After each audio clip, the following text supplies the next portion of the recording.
Good evening, everyone. Welcome to this special webinar to commemorate the 10 years of the Sagar Vision, which stands for Security and Growth for All in the region.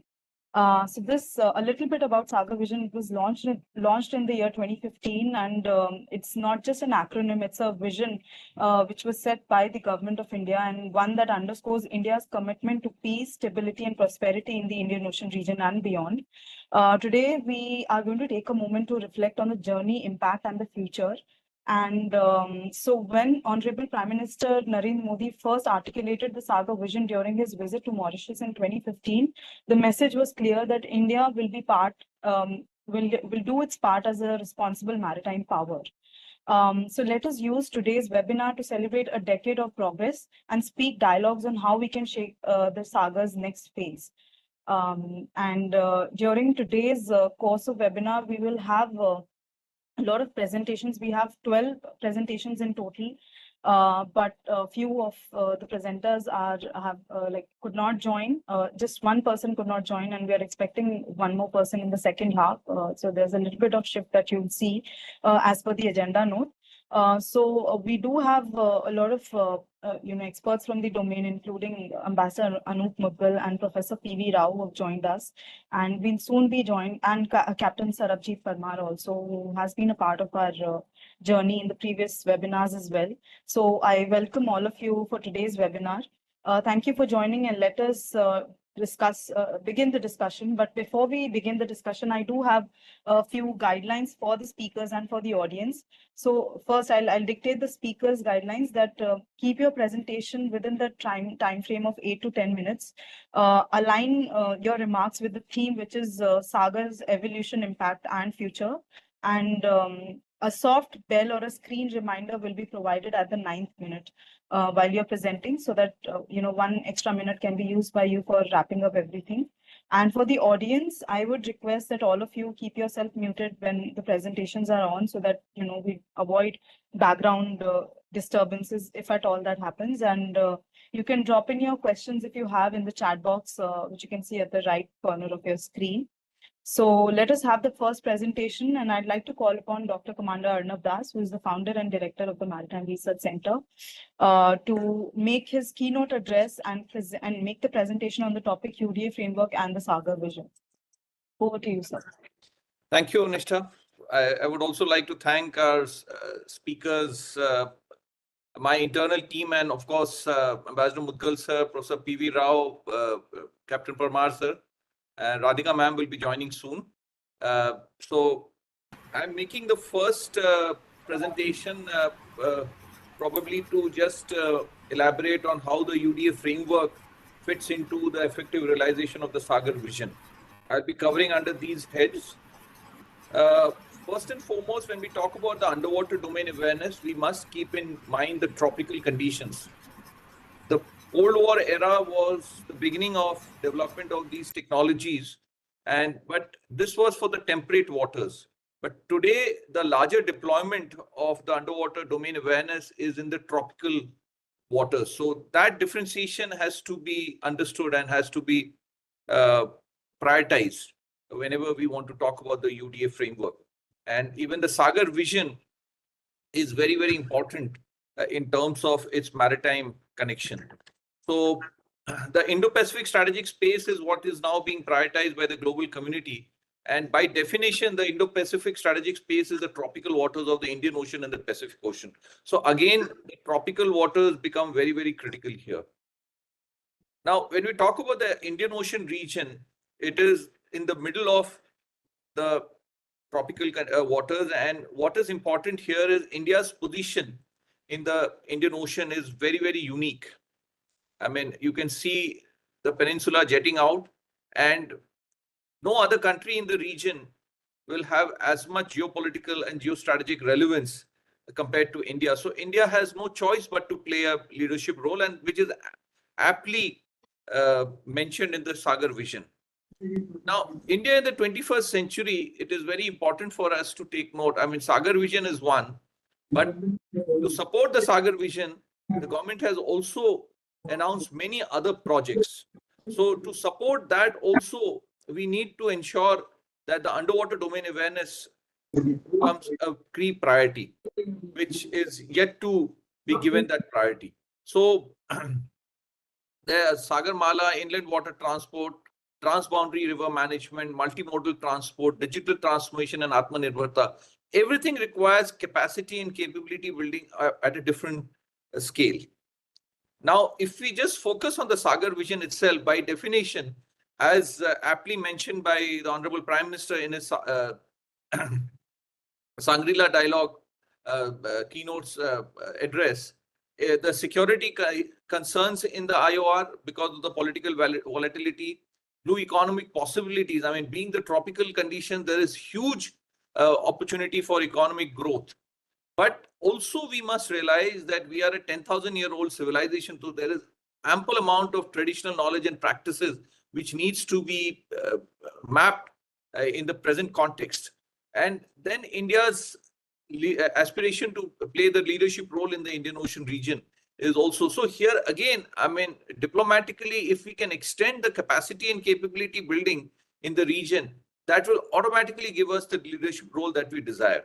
And more recently, the Honorable Prime Minister has also announced the Mahasagar, again back in Mauritius. So all this also gives us the direction that we need to focus on the maritime and the ocean in a very different way.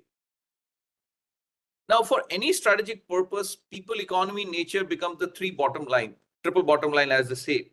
I mean, the livelihood aspects, the coastal and riverine communities have to be given the kind of priority. Otherwise, many times they become victim of any so-called development in the maritime domain. And inclusive governance, so that they are part of the whole development process. Economic growth, of course, I mean, there will be no reason if there is no economic growth. I mean, today, energy security and huge amount of undersea resources are available and needs to be exploited. But if we don't develop indigenous capabilities, we'll become victims of the extra-regional powers trying to manipulate us. And also, of course, the sustainability and the climate change aspect. And most important in the underwater domain is the acoustic habitat degradation that happens because of the anthropogenic activities that we carry out. Now, let us focus on the challenges. Now, we have a huge demographic challenge in this part of the world. I mean, not just in India, in the entire subcontinent.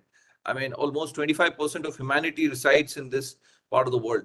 But if we are not able to give meaningful engagement to the aspirational young population and the young professionals, we will stare at a huge internal security issue also. So it is very important that we channelize their energy into something more constructive.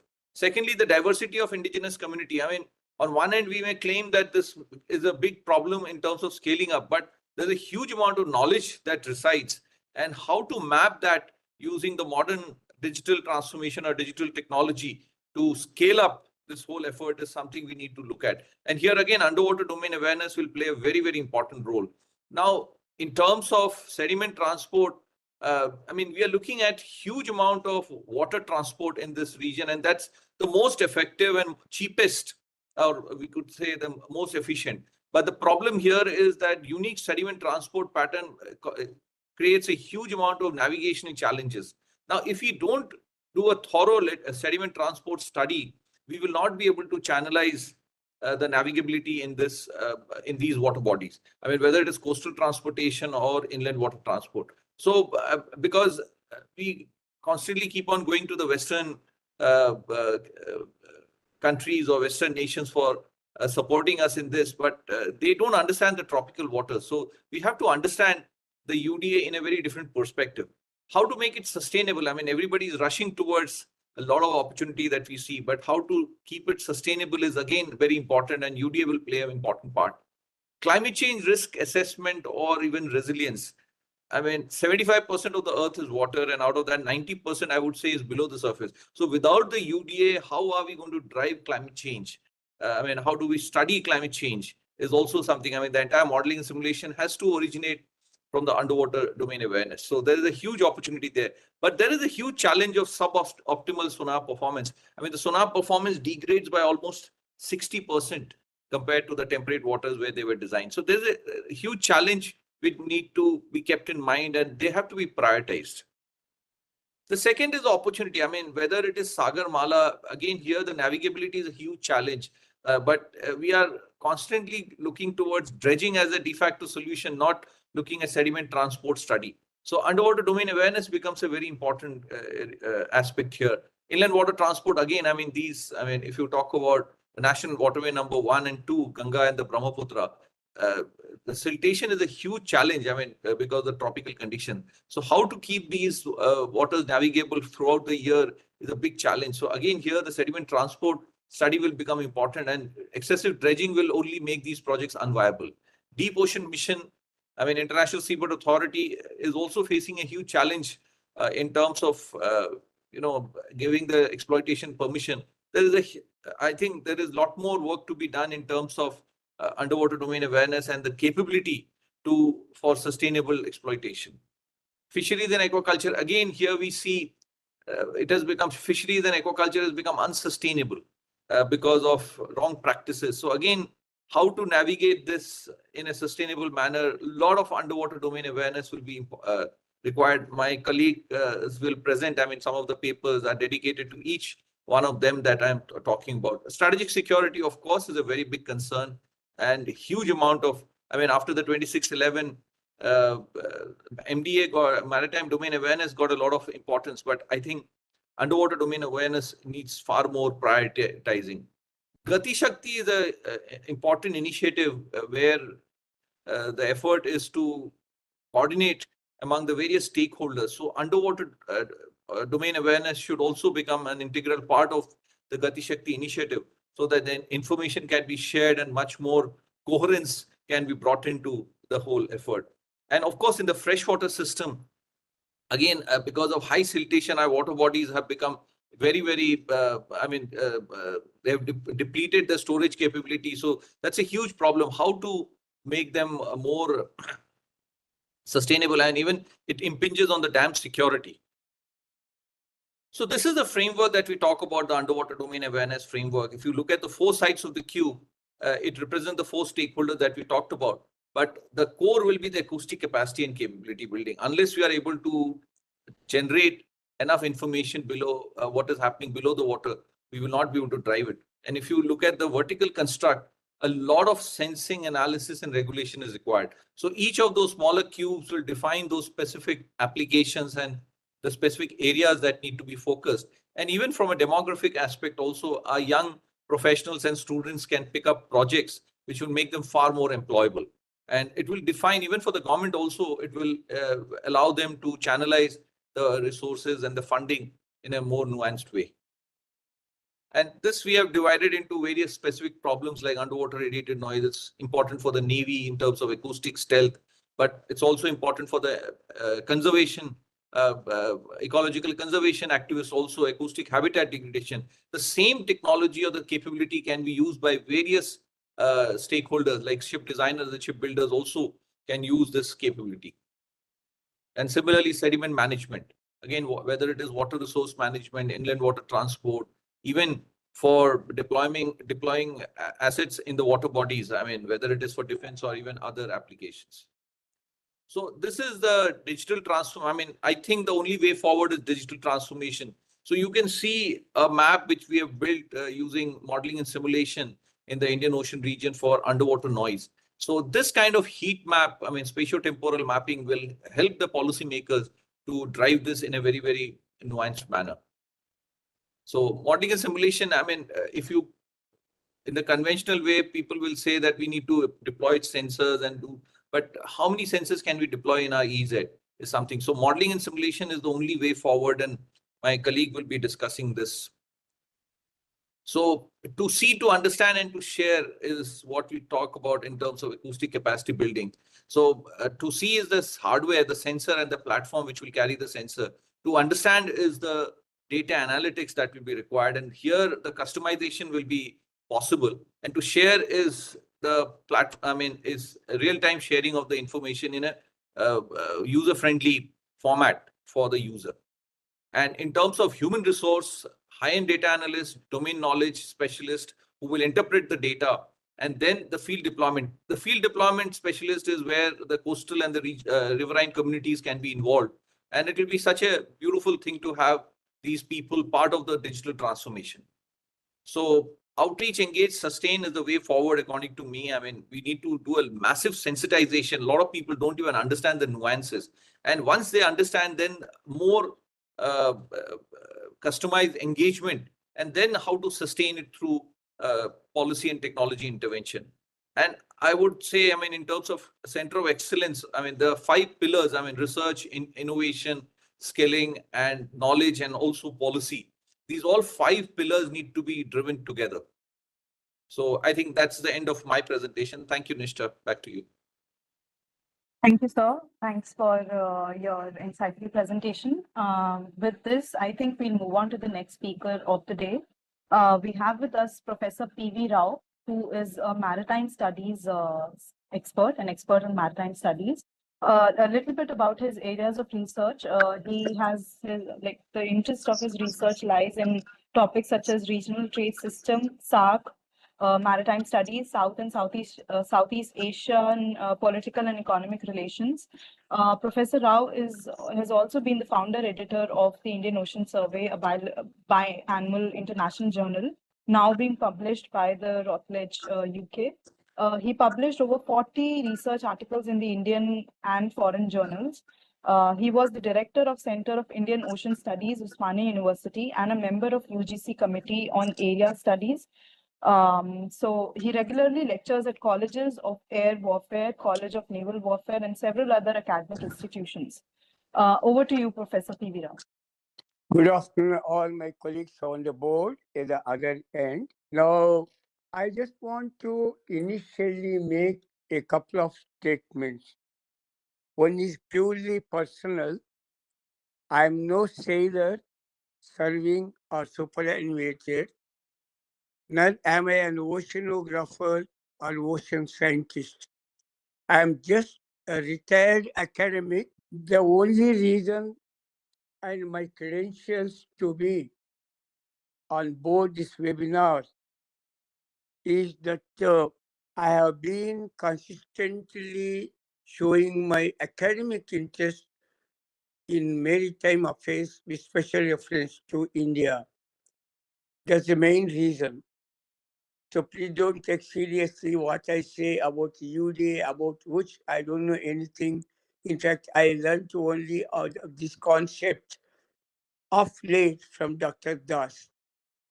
Secondly, there's something today a more generalized statement, but I mean very serious. Friends, for a country of our size, more so now when we're talking about Mahasagar, there are no enough research centers focused on maritime affairs. When I say, I mean it.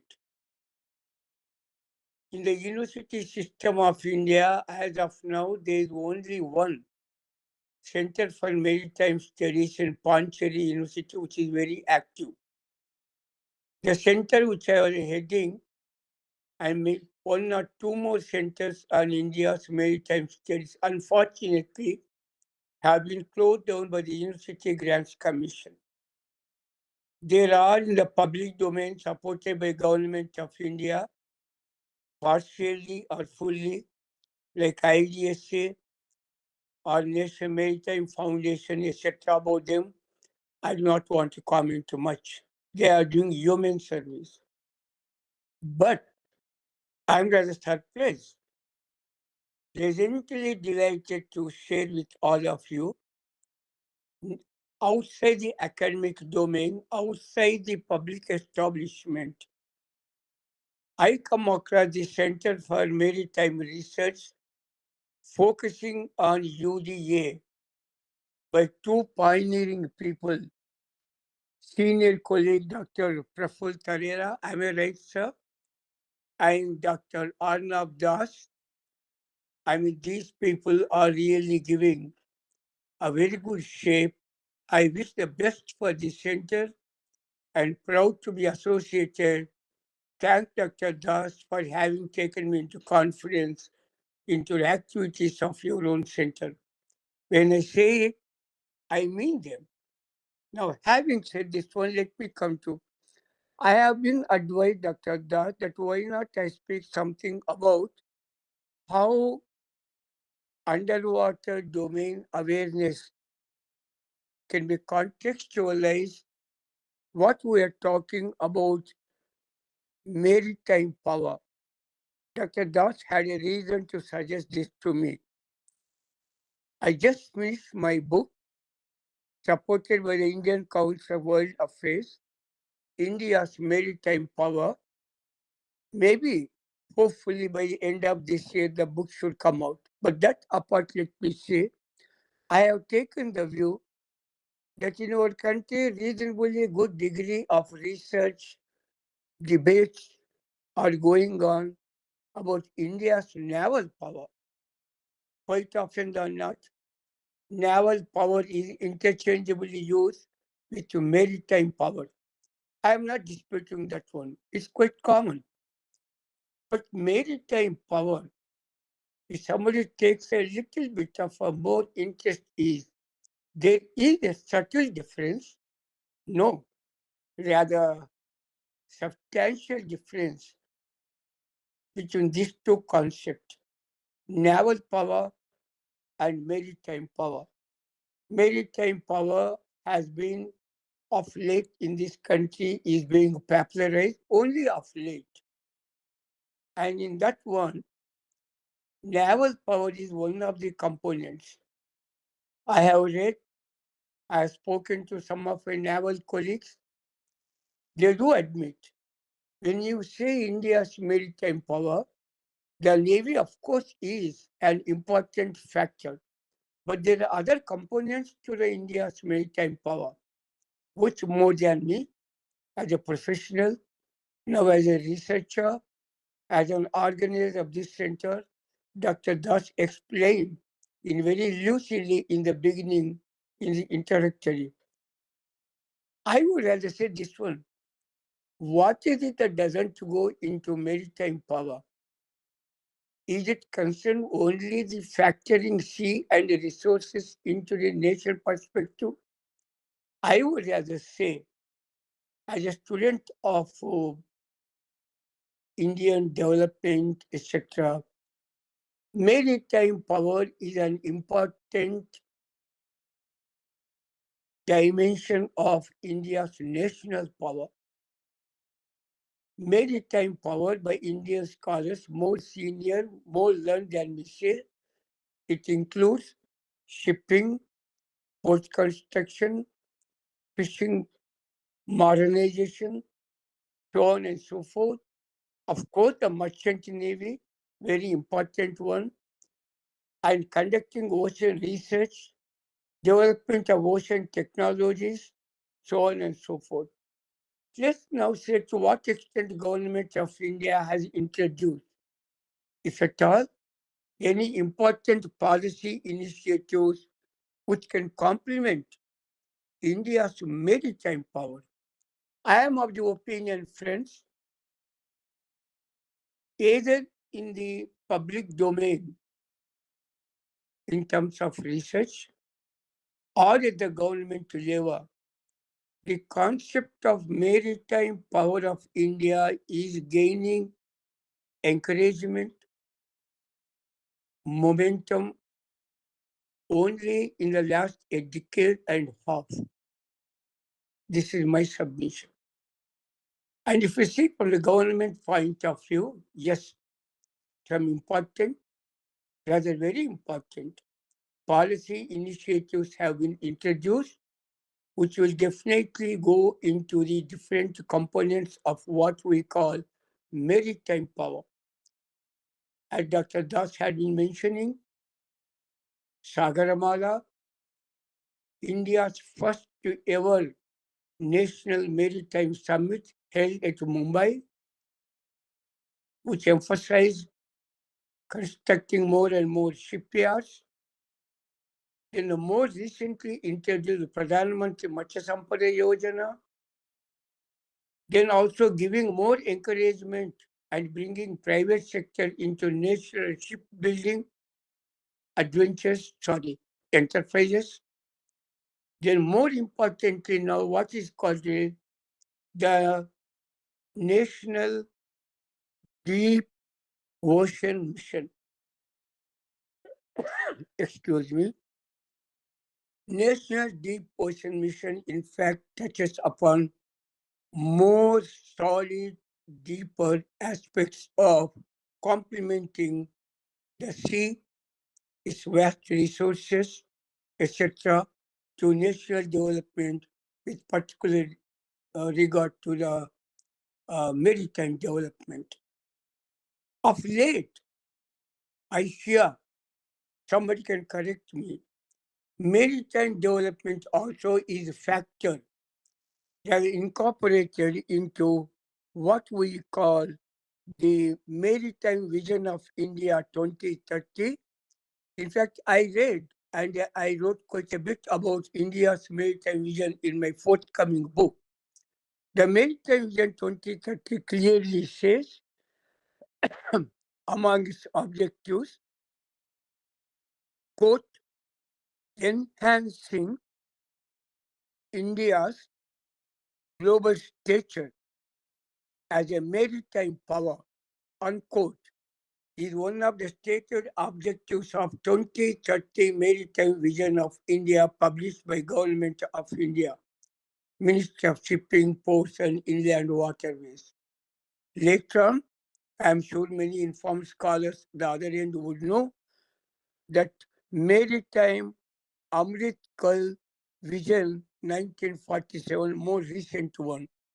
This lays down the charter of developing India's maritime resources, etc., living, non-living, and how the vast marine resources of the country can be factored into the national development.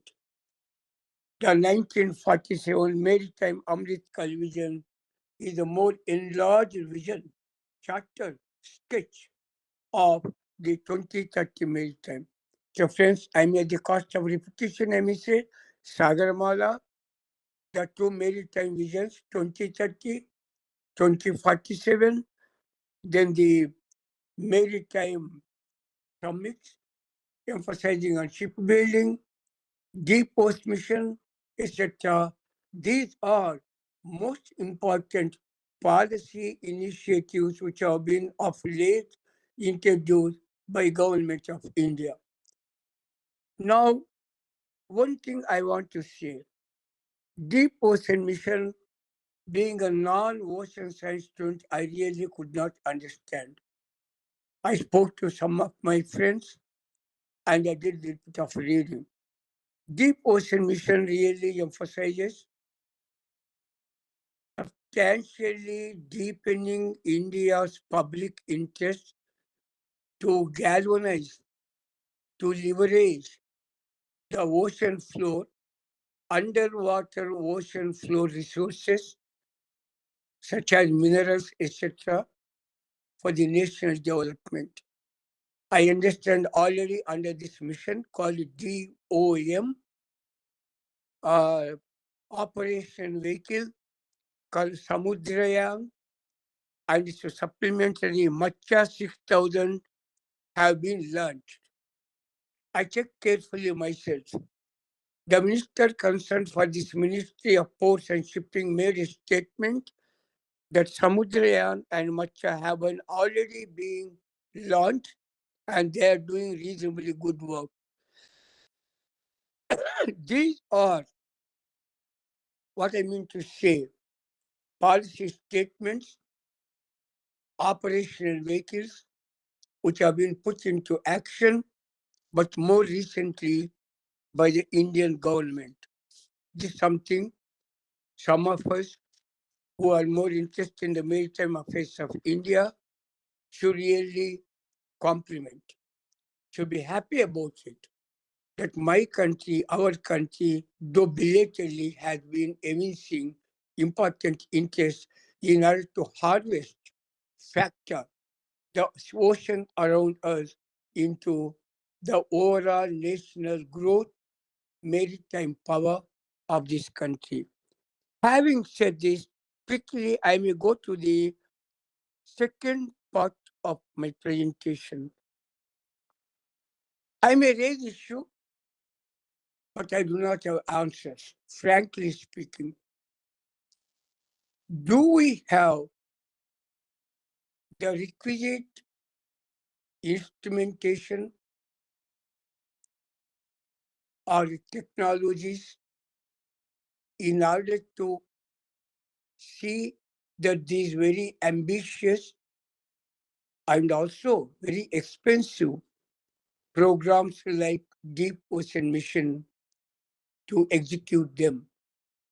My humble question here is, this is rather my inquiry with the distinguished colleagues who I learned across this webinar. I'm only raising it. How far, to what extent India is reasonably equipped with the technologies and instruments that go deep into the ocean, which Dr. Das is calling underwater domain awareness, domain research. Whatever the little information that I've gathered is, we have made some initial attempts. However, by way of adding a rider, but not criticizing, we have to go quite a long way to acquire the requisite deep water or underwater technologies. Let me only remind my well-informed scholars, sailors, etc., long ago, way back in 1969 at Visakhapatnam Eastern Naval Command, a National Science and Technological Laboratory was established. Its purpose was to help underwater combat missions with particular reference to the submarines, their acoustics, combat capabilities, etc. Mind you, 1969. Later we have got the NIOT, INCOIS in my city, Hyderabad. Sir, please remind me when the time is up, Dr. Das. Is my time up, 1 minute, please, sir. sir? 1 minute, sir. 1 minute, please. Yes, sir. 1 minute, I'll complete. NIOT, then what I'm saying, INCOIS, of course, NIO. Some of these national institutions in their role have contributed to underwater domain awareness and repeat technologies. However, informed people say that we do not still as yet have UDA technologies to meet some of the policy initiatives like deep water or DOM missions, etc. I'm rather surprised, and with this I shall complete. Whatever the technologies we are acquiring, particularly from America, is essentially meant for Sagar, but within Sagar, only to a security component of the Sagar. Mind you, Sagar has two important components, security and growth. But we need to apply UDA technology for growth purposes, but informed people say, A, we don't have enough technologies for growth to build maritime power. Secondly, we have to acquire them friendly nations. I believe we are acquiring from America already. Lastly, my friends, with a concluding note I may submit, I am rather surprised. Sailing naval officers recently published a book. Its title is Indian Navy's Vision 2047. About 15 to 20 serving naval officers have contributed, in which I'm rather surprised. Very frankly, some of the middle-level senior naval officers, including a rear admiral, admitted we do not have technologies sufficient enough to achieve the ambitious maritime power initiative that have been launched. We have to acquire them. Thank you all, my colleagues, having patiently borne with non-sailor, non-oceanographic talker. In particular, once again, I profusely thank and congratulate Dr. Arnab Das for having given me this opportunity to be present with you on this webinar platform. Thank you all. Thank you so much, Professor P.V. Rao. It was a pleasure having you with us and to listen to your kind remarks. Thanks again. I think we'll move on to the next speaker of the day. We have with us Captain Sarabjit Parmar. Captain Sarabjit Parmar is presently a distinguished fellow at the Council of Strategic and Defense Research in New Delhi. He also has his associations with the United Service Institution of India in New Delhi. And today's topic of his presentation is strategic security challenges in the Indian Ocean region. So I'll hand over the mic directly to Captain Parmar for his kind remarks. Thank you so much, Nishta, and MRC. Thanks once again for engage in an important topic, which at times does get left behind due to, let's say, the present security environment. And let me start from that aspect that there is a need to relook our security environment, especially in the IOR. Trump 2.0 is creating ripple effects across the world. Europe has had a relook.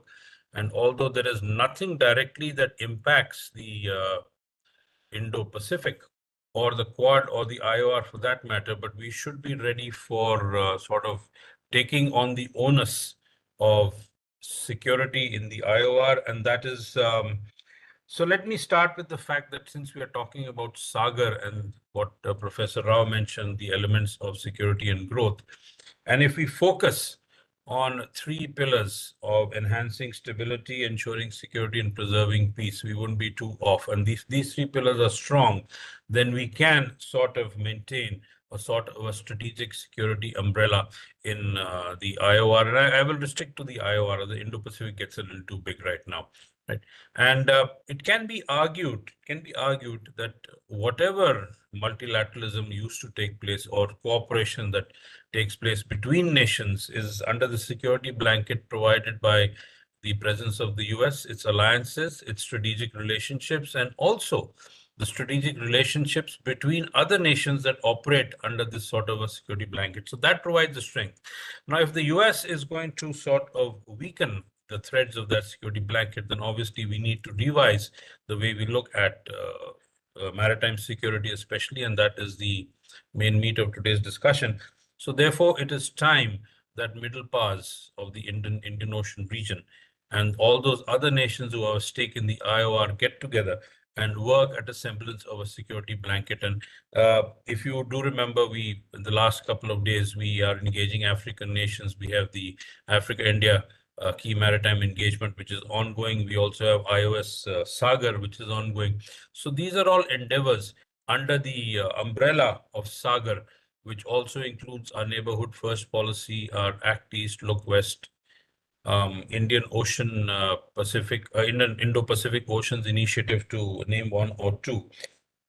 Therefore, we need to relook all this when we look at the security challenges. And it's a common fact that instability on land will always create instability on the seas. And this is generally on the maritime area, which is adjacent to the unstable land area. But today we have a unique situation where the Red Sea is unstable because of instability at Gaza. So this is an example where two areas which are separated by distance can have a connect due to instability. And we all know the impact of instability in the Red Sea. And instability in any case encourages non-traditional threats to come out. And there's a whole list of them which we've been looking at. And the instability in the Red Sea is a reminder that the first hit is maritime trade. And therefore your growth, which is part of the G, which is part of Sagar, gets impacted. And then the cost go up, there is rerouting issues, that encourages the opening doors for piracy, and therefore there is a need to work together even closer and much more closer. So the question here is that how do we look at it? And do remember that whenever you have a gap, there will be some nation who will be willing to step in. To give you an example, the cutting down of USAID, especially in Africa, has opened the doors for China to come in and sort of offer a replacement to the USAID, and therefore that is something that we may not like, especially India.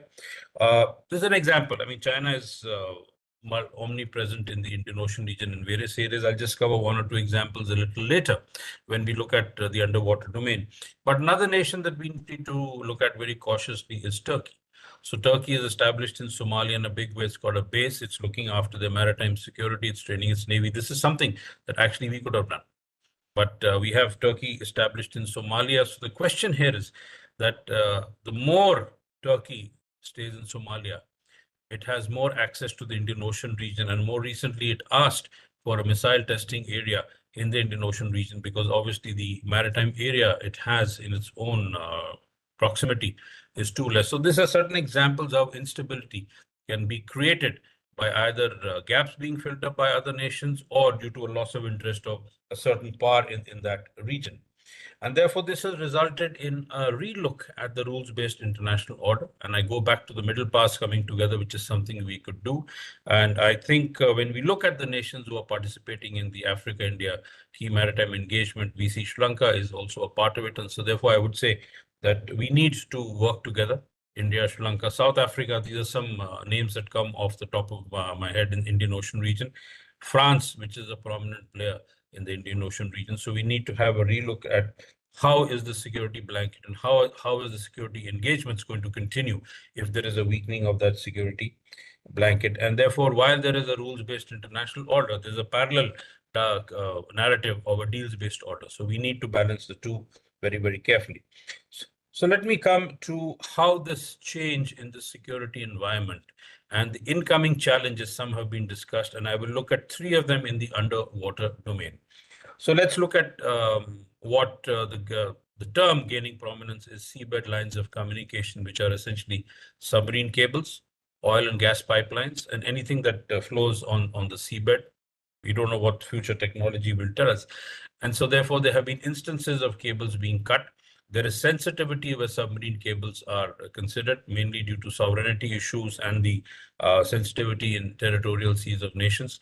But there is a counter to this argument that if it is so easy to cut cables, why have non-state actors not done it before? It's obviously they also thrive on the information or the financial transactions that run through submarine cables. But if you are to impact a country, then you just need to cut one or two cables. And if you remember recently, China came out with a statement that they have equipment that is essentially dual use. One is for seabed mining, which is the second point I'm going to discuss. And the same equipment can be used to cut cables. Perhaps that's an indication for things to come. So therefore, we need to be more alert under the underwater domain, specifically where our own national interest and the regional interest as far as under the umbrella of Sagar is concerned. Back to a little bit on seabed mining. Now, this is an issue that's going to get more and more prickly, especially with the High Seas Treaty about to come into force on the BBNJ. I think the last list I had just noted was that there are 112 signatories or 21 ratifications. It needs 60.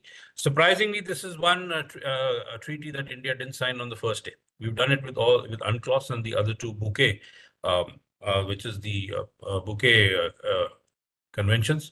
That is the Part 11 and the fish shipping agreement, but we are yet to ratify it. But do remember, we did ratify UNCLOS after 14 years, but there is similarity between the BBNJ High Seas Treaty and our Biodiversity Act of 2002. Similar case was our MZI Act of 1976, which predated UNCLOS, catered for a lot of UNCLOS issues which were under discussion at that point in time. So we're on a little bit of a safe ground here. But the problem comes of the International Seabed Authority, and there are questions being raised as to would the private industry be permitted to take part in deep sea mining, and there's a huge narrative going on. And there is also an ongoing issue that they haven't come out with the what is called the exploitation regulations to facilitate a rule-based mining order, which would give a sort of a balance to all nations, whether developing or developed, to make use of the seabed minerals are there. There is much opposition still existing to it. There are some 32 countries either calling for a precautionary pause or a moratorium or a complete ban owing to the negative environmental footprint of deep sea mining. And there has been a multi-year deadlock at the ISA, which is already listed to a deadline. So we need to re-examine these issues, especially if you're going to look at blue economy, which again is another term that needs to be discussed. And where a definition is difficult, it's best to look at that term as a concept. So therefore, India needs to take the lead, especially through IORA, where you have a blue economy discussion already going on. In fact, next month, I'm going to the island of Reunion, where I'll be speaking on blue economy and how IORA under India's leadership can be pushing it. Hopefully, there will be some solutions and there'll be some discussion on that. But again, this is the underwater domain. So the coming challenges are going to be addressing submarine cables, seabed mining, because if we don't do it, there's some other nation who's going to go in. And do remember, Maldives recently permitted China to do underwater surveillance and survey in its maritime zones. This is totally as per UNCLOS, so there is Maldives is free to do what it chooses to do, but it also gives China the opportunity to be legally present in the sea areas of the IOR and surrounding India, and therefore we need to be a little more cautious. Insofar as seabed mining and submarine cables are concerned, again, there is a high-tech requirement. There are specialist ships, there is equipment required. The cost is tremendous. Who are the countries who have this sort of technology? And maybe Arnab may have can add on to this a little later, one of his team, that if we are looking at underwater domain awareness, who are the nations who have the total technology? Maybe offhand, I could say USA, France, Russia, China. If that be the case, then of course they rule the roost, and therefore we need to engage them. No nation is going to give you technology for free or give you access to total technology. So therefore, we need to look inward. We need to develop these areas, and that is something we need to do. The third, more importantly, is of course underwater domain maritime or awareness, which is a part of the MDA part of it. But then again, sensitivities would come in about, and how many nations would agree to have a UDA, would agree to have sensors put in their maritime zones? Nations loath to inform or don't want other nations to know the movement of the submarines. And today you have UUV. So this is a very prickly path we need to tread. So one is technology. The second is money, developing in-house capacities and capabilities, and whom to engage in case you actually want to have a proper underwater domain awareness. And this is something that needs to be discussed. And if we are looking at a new sort of a rules-based international order, and Ambassador Rakesh Sood, in a discussion sometime back, said that we are presently a multipolar world without multilateralism. The fallback, to my mind, is minilateralism. So we have the Colombo Security Conclave that is doing good work. So perhaps we need to form certain more minilaterals with like-minded nations, look at a particular issue, put it behind us and go on to the next. And therefore, we need to have this sort of a conglomerate, maybe operating under the banner of IORA and BIMSTEC, or call it what, or whichever multilateral organization, but picking out nations and working together. I'm a big fan of minilaterals, so I think trilats is the solution. And we need to look at various nations, and these are the some sort of solutions that I can there. And do remember, bigger nations who can withstand pressures will always operate outside the existing legal regimes, whereas middle powers generally tend to follow the legal regime because it's good for their status and it is a solution that they would like to arrive at. And therefore, we are looking at a particular world. I wouldn't even call it a bipolar world, but I'd rather stick to a multipolar world without multilateralism. And so therefore, if we are going to be sort of questioning the motives of bigger nations, then as middle powers, I think we need to act together. And I'll pause here. I'll take on questions later on. I think if I have generated interest in whatever I've said. Thank you. Thank you, Captain Parmar, for your kind remarks, and letting us all know about the security challenges that persist in the Indian Ocean region. So now that we have like two experts who have spoken during our webinar, we move on to the next presentations. And from now on, we'll have a couple of presentations made by our internal team members. Starting with, I would like to call upon Catherine J, who heads the publication and research team at the Maritime Research Center. And Catherine is going to be making a presentation on building a sustainable blue economy. So over to you, Catherine. Thank you, Nisha. Good afternoon, one and all. I'll be talking about Sagar and its implication for India's blue economy. So, as the previous speakers have already given a very comprehensive overview of what Sagar is and why blue economy is required, as Sarajit sir also clearly pointed out. I'm going to just elaborate on few aspects of what are the gaps that we need to fill in to actually become, efficient in making sure that our blue economy is utilized properly to its full potential. So why the ocean matters more than ever? So I'll firstly take you through a couple of news articles, recent ones, talking about the implications, ocean's implications to environment and even for the geopolitical interests. So here we talk about how humanity depends on ocean, and the science and policy nexus is very critical at this juncture. So chemical, physical, geological, and biological states, the information, the data. So all of that is required to actually understand what's happening in the ocean.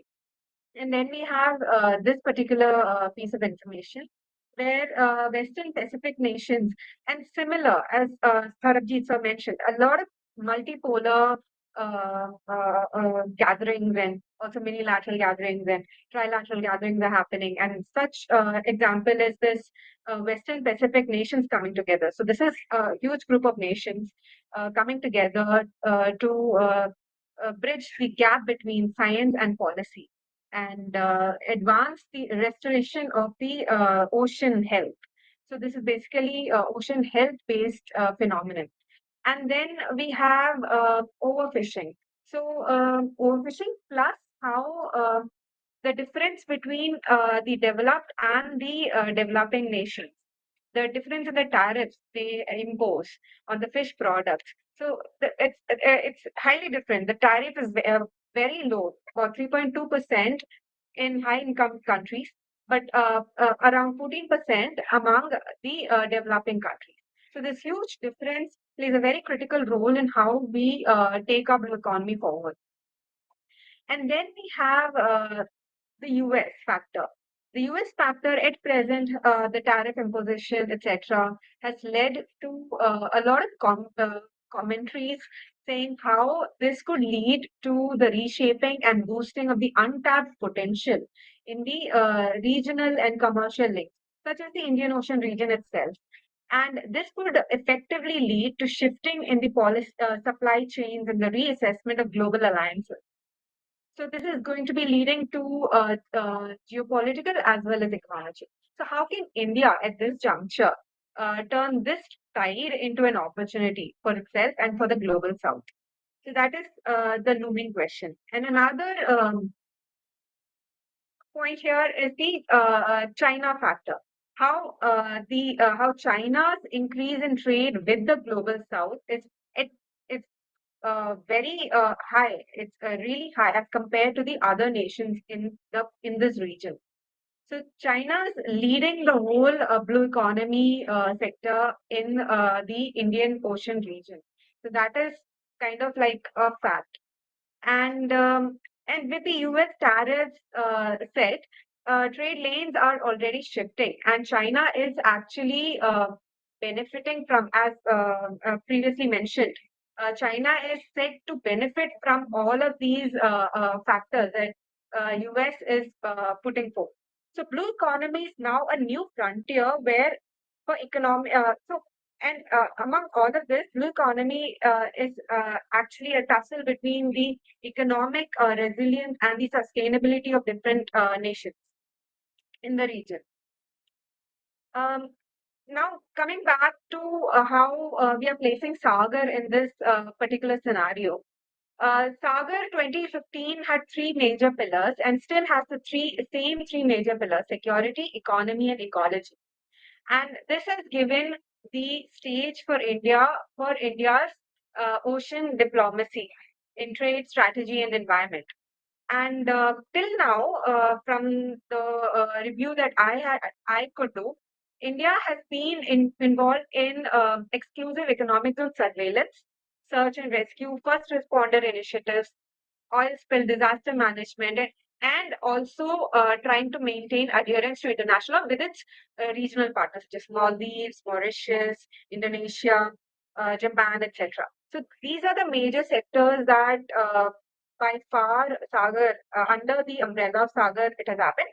Plus, a lot of different policies have also been implemented. But Sagar, as such, under the umbrella of Sagar, like the direct direction of Sagar, these strategic placements have taken place. So, how does Mahasagar come into the picture, and how can Mahasagar contribute? So, from the basic first-hand information that we've gotten, mutual and holistic advancement. So, there have been certain additions. So, now the term Global South has been highlighted. So, talking about how India's leadership of the Global South is going to be of paramount importance in this next phase of Sagar. Trade, capacity building, and technology sharing have been highlighted. So now we have to wait and see how this vision unfolds.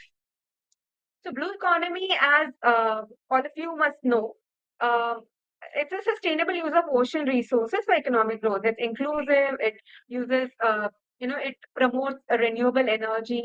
It is based on sustainable fisheries. Employment generation is a huge aspect of blue economy. And various sectors, fisheries, tourism, are all part of blue economy, and a lot of emerging sectors such as seabed mining, marine biotechnology are all picking speed in the economy in all the part of the world. Nobody is like lagging behind, or everybody has taken certain steps to actually take it forward. And now, in this context, if you look at it, look at blue economy through the ESG and SDG lenses. Ocean health is equal to national prosperity. What you mean is that sustainability in blue economy is inherent. It has to be an inherent factor to make sure that we achieve the national and also the regional prosperity that we are looking forward to. So India's Blue Economy Draft Policy 2020 lists out a set of recommendations, a vision of how we want to take it forward. For example, the National Accounting Framework, the importance for marine spatial planning, marine fisheries, manufacturing, trade, technology, skill development, deep sea mining, security, collaboration. So all of these are have been recommended in the policy. And the blue economy policy has, if you see the alignment, so the larger ecosystem has various other policies: Sagar, Sagarmala, Deep Ocean Mission, India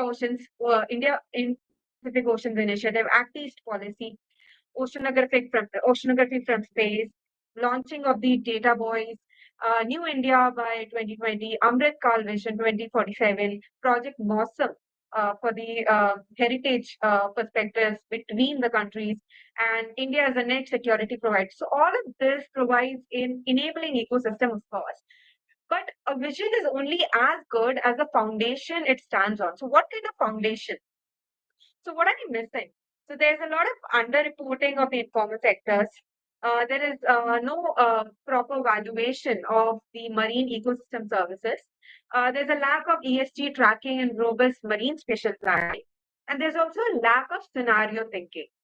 And I would also like to point out here about this RIS study, which showed that India's blue trade, which is export plus import, is about 15 to 22%. And this still, and our GDP from blue economy is about 5%. And this particular sector, the blue trade, has been highly resilient even in face of the pandemic. And that is highly commendable. And that makes blue economy sector highly resilient. And but because we do not have the proper documentation, data gathering, and data transparency, we are not sure of how good of an estimate this is. Plus, there could be a gross underestimation, and I mean that could be some of the doubts that arise. And to fix these, we need more than just infrastructure. With just data, as Arnab sir mentioned previously, there's a lot of data, and we are moving on to the second stage where we need.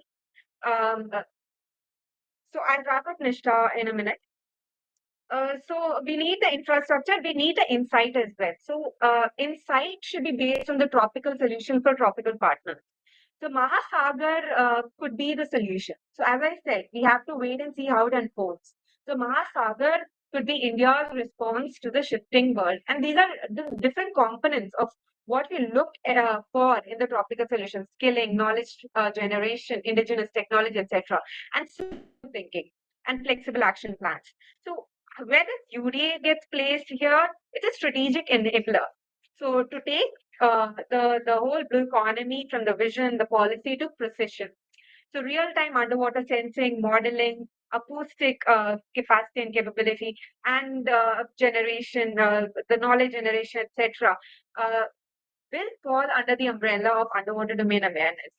And the benefits you'll gather from this particular approach is marine spatial planning or robust marine spatial planning, risk reduction because you have done the analysis, you have the insight, and resource optimization without wasting the resources. As Ambassador Anup Mughal repeatedly mentions about how resource optimization is a very important factor in the economy. And so UD makes Mahasagar measurable, dynamic, and future ready. And Mahasagar powered by UD becomes not just an idea but a strategy. And India's growing maritime link. So I'll just skip this. So India's growing maritime with all these BeamStech, IORA, ASEAN, IOC, all these regional forums. How can they connect? Innovation partnerships, technology localization, skilling and capacity, trade facilitation, blue investments. But none of this work will unless we build from the bottom up. And India's leadership for the global south will depend on Mahasagar plus UD, which could become the blueprint for collective maritime resilience. So let's co-create the ocean economy of the future with equity, insight, and shared purpose. So with this, I conclude my presentation. Thank you. Nishtha, Yeah. back to you. Yeah, thanks, Catherine. Thank you for the elaborate presentation and for explaining to us how UDA and the sustainable blue economy can be merged, and it can together benefit the Sagar vision, which is already been in the domain for 10 years now. So thanks, Catherine, once again. A quick reminder for the next presenters that we have, that please try and stick to the time limit of 10 minutes, because we do have a lot of other people who are waiting for their chance to come. So next, I'd like to call upon Sridhar Prabhuraman, who is the Deputy Director of the Maritime Research Center. Sridhar is going to be making a presentation on marine spatial planning for effective governance. Over to you, Sridhar. Thanks, Catherine. And thanks, Nishtha. Set myself timer for 10 minutes so that I don't have to go through Nishtha's warning. So in today's presentation, I'll be presenting to you all the topic of why and how modeling and simulation-based marine spatial planning is extremely important for India for a sustainable governance. Now, this concept as such devised is coming from an existing framework of marine spatial planning that has been existing since 1980s. So to quickly just summarize what marine spatial planning essentially is, it's an approach to manage our existing area so that multiple activities such as fishing, shipping, tourism, all the different activities that happen in a shared region can happen without clashing with each other or harming any kind of marine environment in the region. Now, as I said, marine spatial planning is not a new concept. This has been devised right from 1980s. I believe the pilot implementation happened in the Great Barrier Reef Marine Park that's in Australia. The way it works is that because the area is extremely huge, but they also wanted to conserve the habitat, they demarcated the areas into 3 different zones. The first one being a general use zone for tourism and fishing, the other one being habitat protection zones where limited human activities can take place, such as diving, fishing, recreational activities, and so on.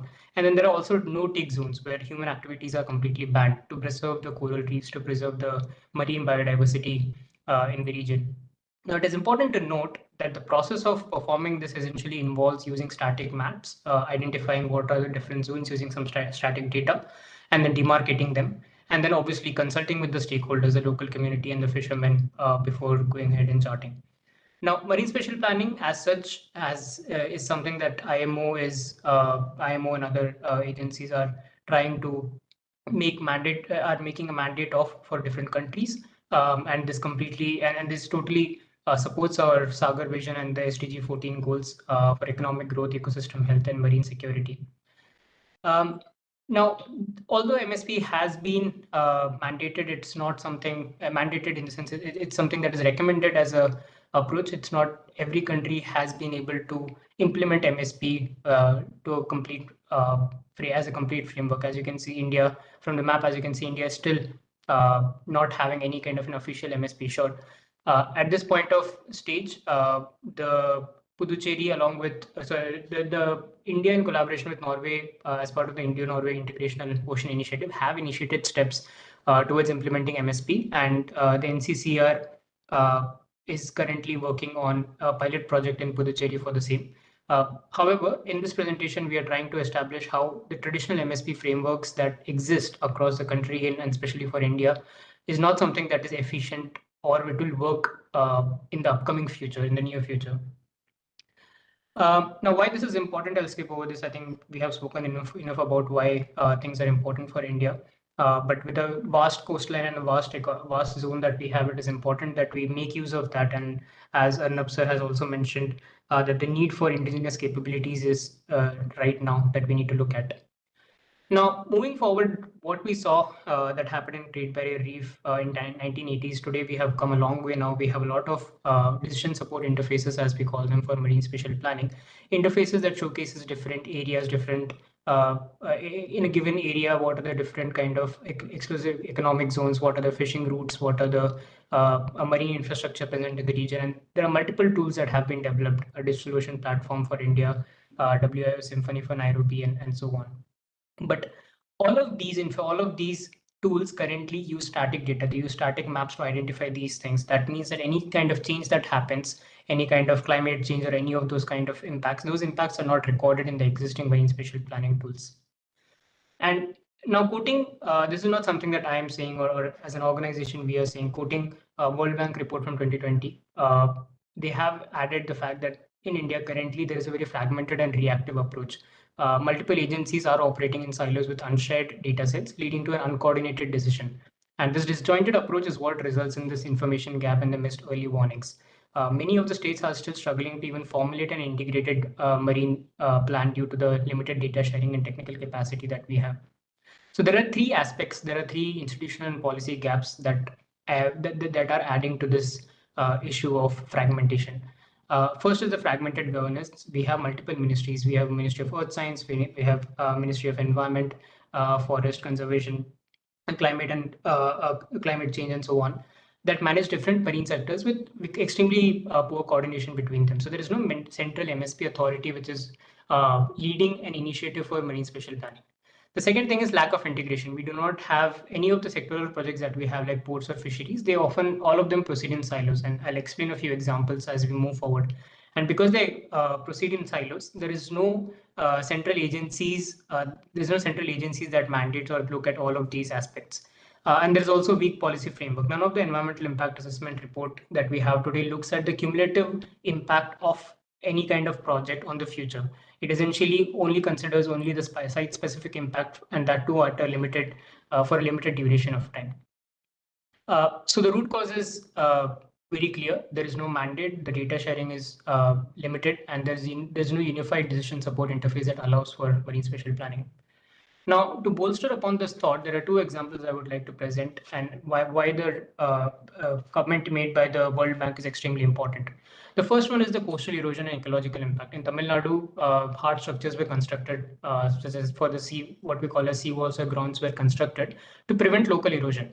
But without modeling the sediment flow, what essentially happened is that fix ignored any kind of sediment dynamics and so on. And essentially because of the wave patterns are going to change, because the sediment flow is going to change, this just shifted the problem and worsened it into a nearby station rather than fixing the problem altogether. And so what we saw was the worsened erosion in nearby areas and unforeseen ecological impact.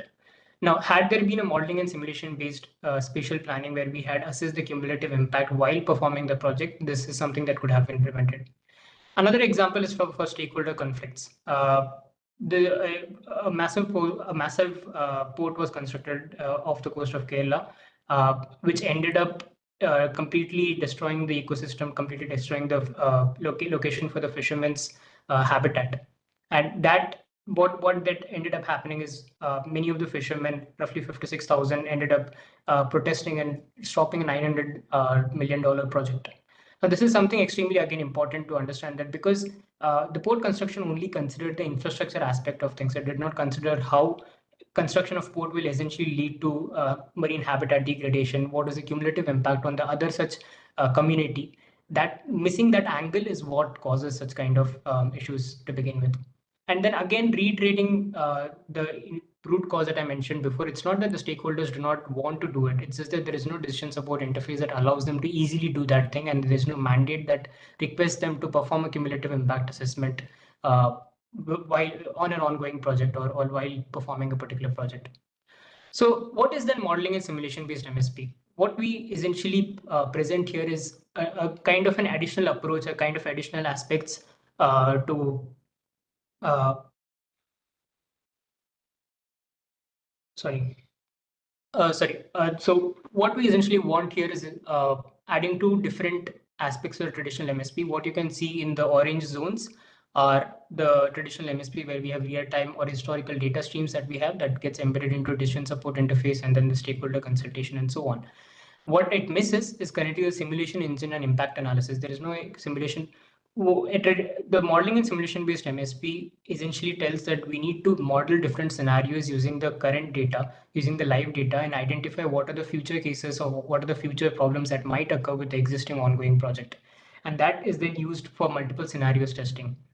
And therefore therefore this MSP that we are producing is one, dynamic in nature, because it will continuously adapt to the changing marine conditions, and the second, that there is a significant impact modeling that is inculcated. So every single time a project happens, we essentially look at how it will affect the ecosystem. We take feedback from the community and then we feed it back to the system, and hence looking at multiple what if scenarios. If a particular project happens, and what is the impact of it on the coastal habitat in the 10, 20 or 50 years coming forward, and therefore enabling a more of a proactive approach than a reactive approach, as signaled in the report.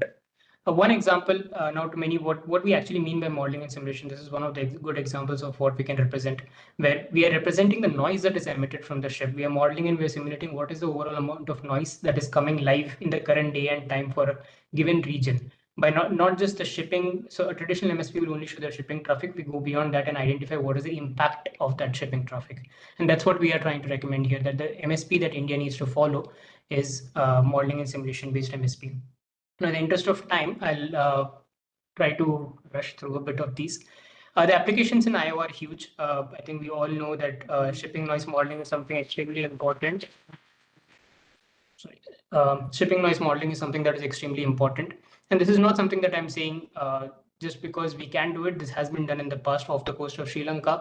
They saw that the blue whales were getting the blue whales were getting eradicated in a shipping lane. They just performed the modeling, and they just identified that just by shifting the shipping route by 15 nautical miles, they can preserve the blue whales, at the same time cause very less amount of disturbance to the shipping traffic as well. So such kind of simulation has shown a great amount of importance, has shown a great amount of advantage in the past. And it is something that, if inculcated in the Indian Ocean region, will also help. A few more examples, again, I'll avoid explaining through them, is habitat impact forecasting as well as climate vulnerability simulations, because both Indian Ocean region, again, is an extremely important habitat for coral reefs, and there are reports that says that it will be damaged, but more than 70% of coral reefs will be damaged by 2030. And the same goes for climate vulnerability as well. Because with increasing climate vulnerability, there is an extreme coral bleaching event that will happen in the near future. And therefore, what we say here is that for India, simulation-based MSP is not just a best practice, but it is actually a strategic necessity for 4 important reasons. One is extreme variability. We know that India's coast faces high variability in climate, biodiversity, and human activity, and therefore a simulation-based MSP will offer a forecasting approach. Second is resource constraint. To be practically looking at it, India cannot afford a blanket deployment of expensive monitoring systems. And therefore, again, simulation-based MSP offers a cost-effective system where you deploy hydrophones not to monitor, but actually to validate. And the monitoring part is taken care by the simulation aspects. The third is a data fragmentation. Again, as explained earlier, we have multiple agencies that are using disparate data sets on their own. A simulation-based effort will mean that this simulation-based MSP will be feeding from the data collection system that we have, and that will integrate all the disparate data sets into one system where people can model different outcomes and behaviors. And of course, governance complexity. Because there are overlapping mandates, such kind of a data-driven or digital data-driven model will offer that transparency and also replicability. If one government, if one agency can perform an operation in a particular project, that means that the same can be replicated by other agencies in different parts of the region. And it's extremely important, again, to reiterate what Arnab sir said, that the indigenous capabilities is again important, because even for modeling and simulation based MSP, it needs to be tailored for Indian context. Community involvement is extremely important. So such kind of a tool will have to be translated into local languages and supported by local governments and stakeholders. So this is my last slide, coming to recommendations in terms of what we saw so far. What we essentially need is, first we need, there are three forms that I have divided them into: the legislative action, capacity building, and the technological investments that we need to make. In terms of legislative actions, we need to enact a national marine spatial planning bill. The reason for that is that we need a legal mandate, or we need to institutionalize MSP across multiple ministries and coastal states, so that everything is coordinated and there's no siloed implementation of marine spatial planning. The second thing is that MSP needs to be mandated as an extremely important aspect of environmental impact assessment, and that should also predict like long-term cumulative impacts rather than a short-term or a short-sighted impact on the immediate region. It should also look at what is the impact on neighboring areas, what is the impact on other parts of the thing, and all of this will be possible if a simulation-based MSP approach is taken and a decision support tool has been implemented. The second thing is capacity building. The key idea being that it's one of the reason agreeably why MSP in general, let's not even talk about simulation-based MSP. MSP in general is difficult to mandate is because of the lack of capacity. We do not have skilled human resources. We do not have the institutional capacity, both in terms of infrastructure and resources, as well as in terms of knowledge, to implement such kind of broad marine spatial planning. So again, we need dedicated MSP cells and agencies such as NCCR and NCSM that can establish a national coastal and a marine spatial planning institute, which will train such kind of skilled humans. And we also need to set up an interministerial MSP committee, which can be led by central authorities such as Niti Aayog, because we need to ensure that any kind of policies that have been drafted by multiple state governments, there needs to be one nodal agency which can align all of those things. And also data sharing and making sure that things are not siloed is important, and that can be taken care by such kind of central authority. And lastly, technology investments are extremely important. While we try to prevent the cost in terms of the blanket deployment of expensive sonar, expensive hydrophones, or any other kind of monitoring systems, we do still need to invest in AI, high performance computers, because this is what actually will perform those kind of simulations and analysis. And while all the countries are doing a similar thing, it is time that India catches up with that kind of digital infrastructure for supporting this. And we need a digital twin of the Indian Ocean. This is something that NOAA, an American agency, has already performed, where it is trying to create a digital twin of the ocean, where it showcases exactly what a complete digital twin where all kind of modeling can take place, like where are the different where are the different marine habitats, what is the depth of each water, what kind of surface profiles, what is the sediment property of the region, and so on and so forth. All of this has been there are initiatives that are driven for that, and India too needs to take that approach and enhance the existing. I know that INCOIS already has a platform for a similar platform, but we need to again invest more in such kind of platforms and enhance the same, which can then further support simulation-based tools such as the one that NirDhwani Technologies is creating. With that, I finish my presentation. Thank you.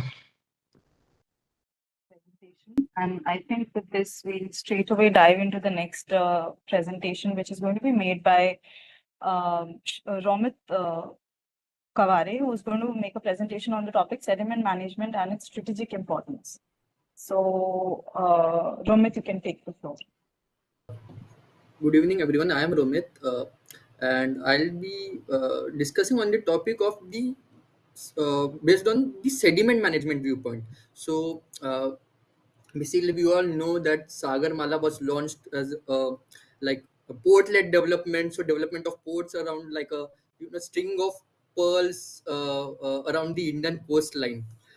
which led to the development of various new ports and new inland waterways as well. So basically, as we now are moving ahead with the 10 years of Sagar, we are looking into port-led industrialization. New ports have been coming up. We have the Vadwan port, Vinjinzam port is there. New ports are coming up. There is an development of new capacity at the existing ports. Recently, we have 106 new inland waterways they have also been identified. So we see that the port-led development or the water-led transport has gained a lot of momentum within these 10 years. But one aspect that is neglected, that is the sediment management. Now, why I am talking about sediment management is because it affects directly the navigability, the vessel movement, the navigability in the inland channels, the dredging, siltation. All of this is dependent on the sediment dynamics, the understanding of how the transport is happening, deposition is happening. uh, but it is often overlooked and is ignored and is considered secondary. uh, but what we see is why we say that due to the rapid urbanization, say due to the unplanned expansion, encroachment on the flood plains, there is a stress on the drainage patterns, especially when we talk about the inland waterways or we have the river trajectories. Now, what this leads to is that in case of extreme events like floods or droughts, there is an these extreme events lead to an very uncontrolled sediment flow. Now, this directly has effects on the amount of water that is available in the navigation channel. The sedimentation reduces the depth as well. So this has a lot of effect in the navigability.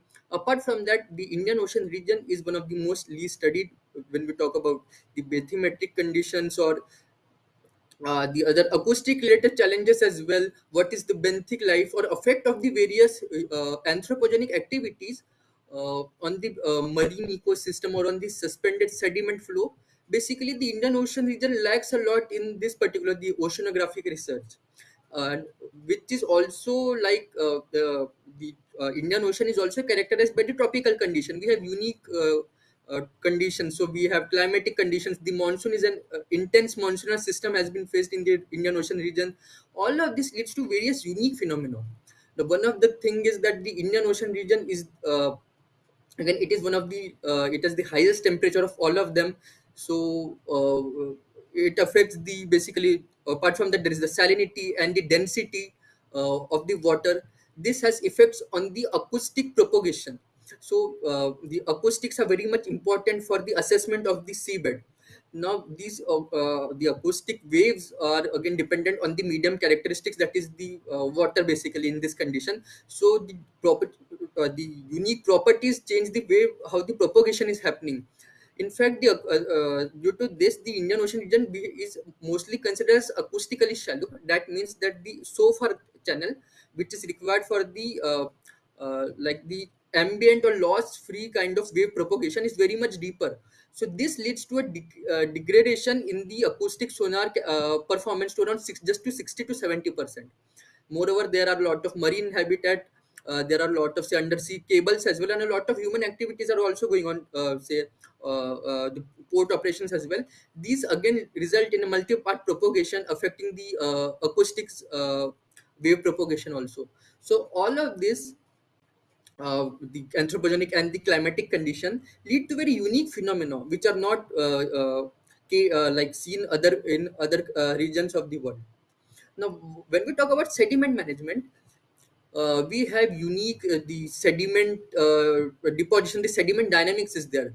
This raises dredging concerns because again, due to the extreme monsoonal events as well, extreme droughts as well, a lot of sediment might be inflown in just a few months period. Now, this raises extreme problem in the navigational channels as well. We also need to understand what is the sediment seabed classification in this case, uh, uh, and then how the monitoring and prediction of the sediment dynamics is happening, understanding what is the river and sediment transport.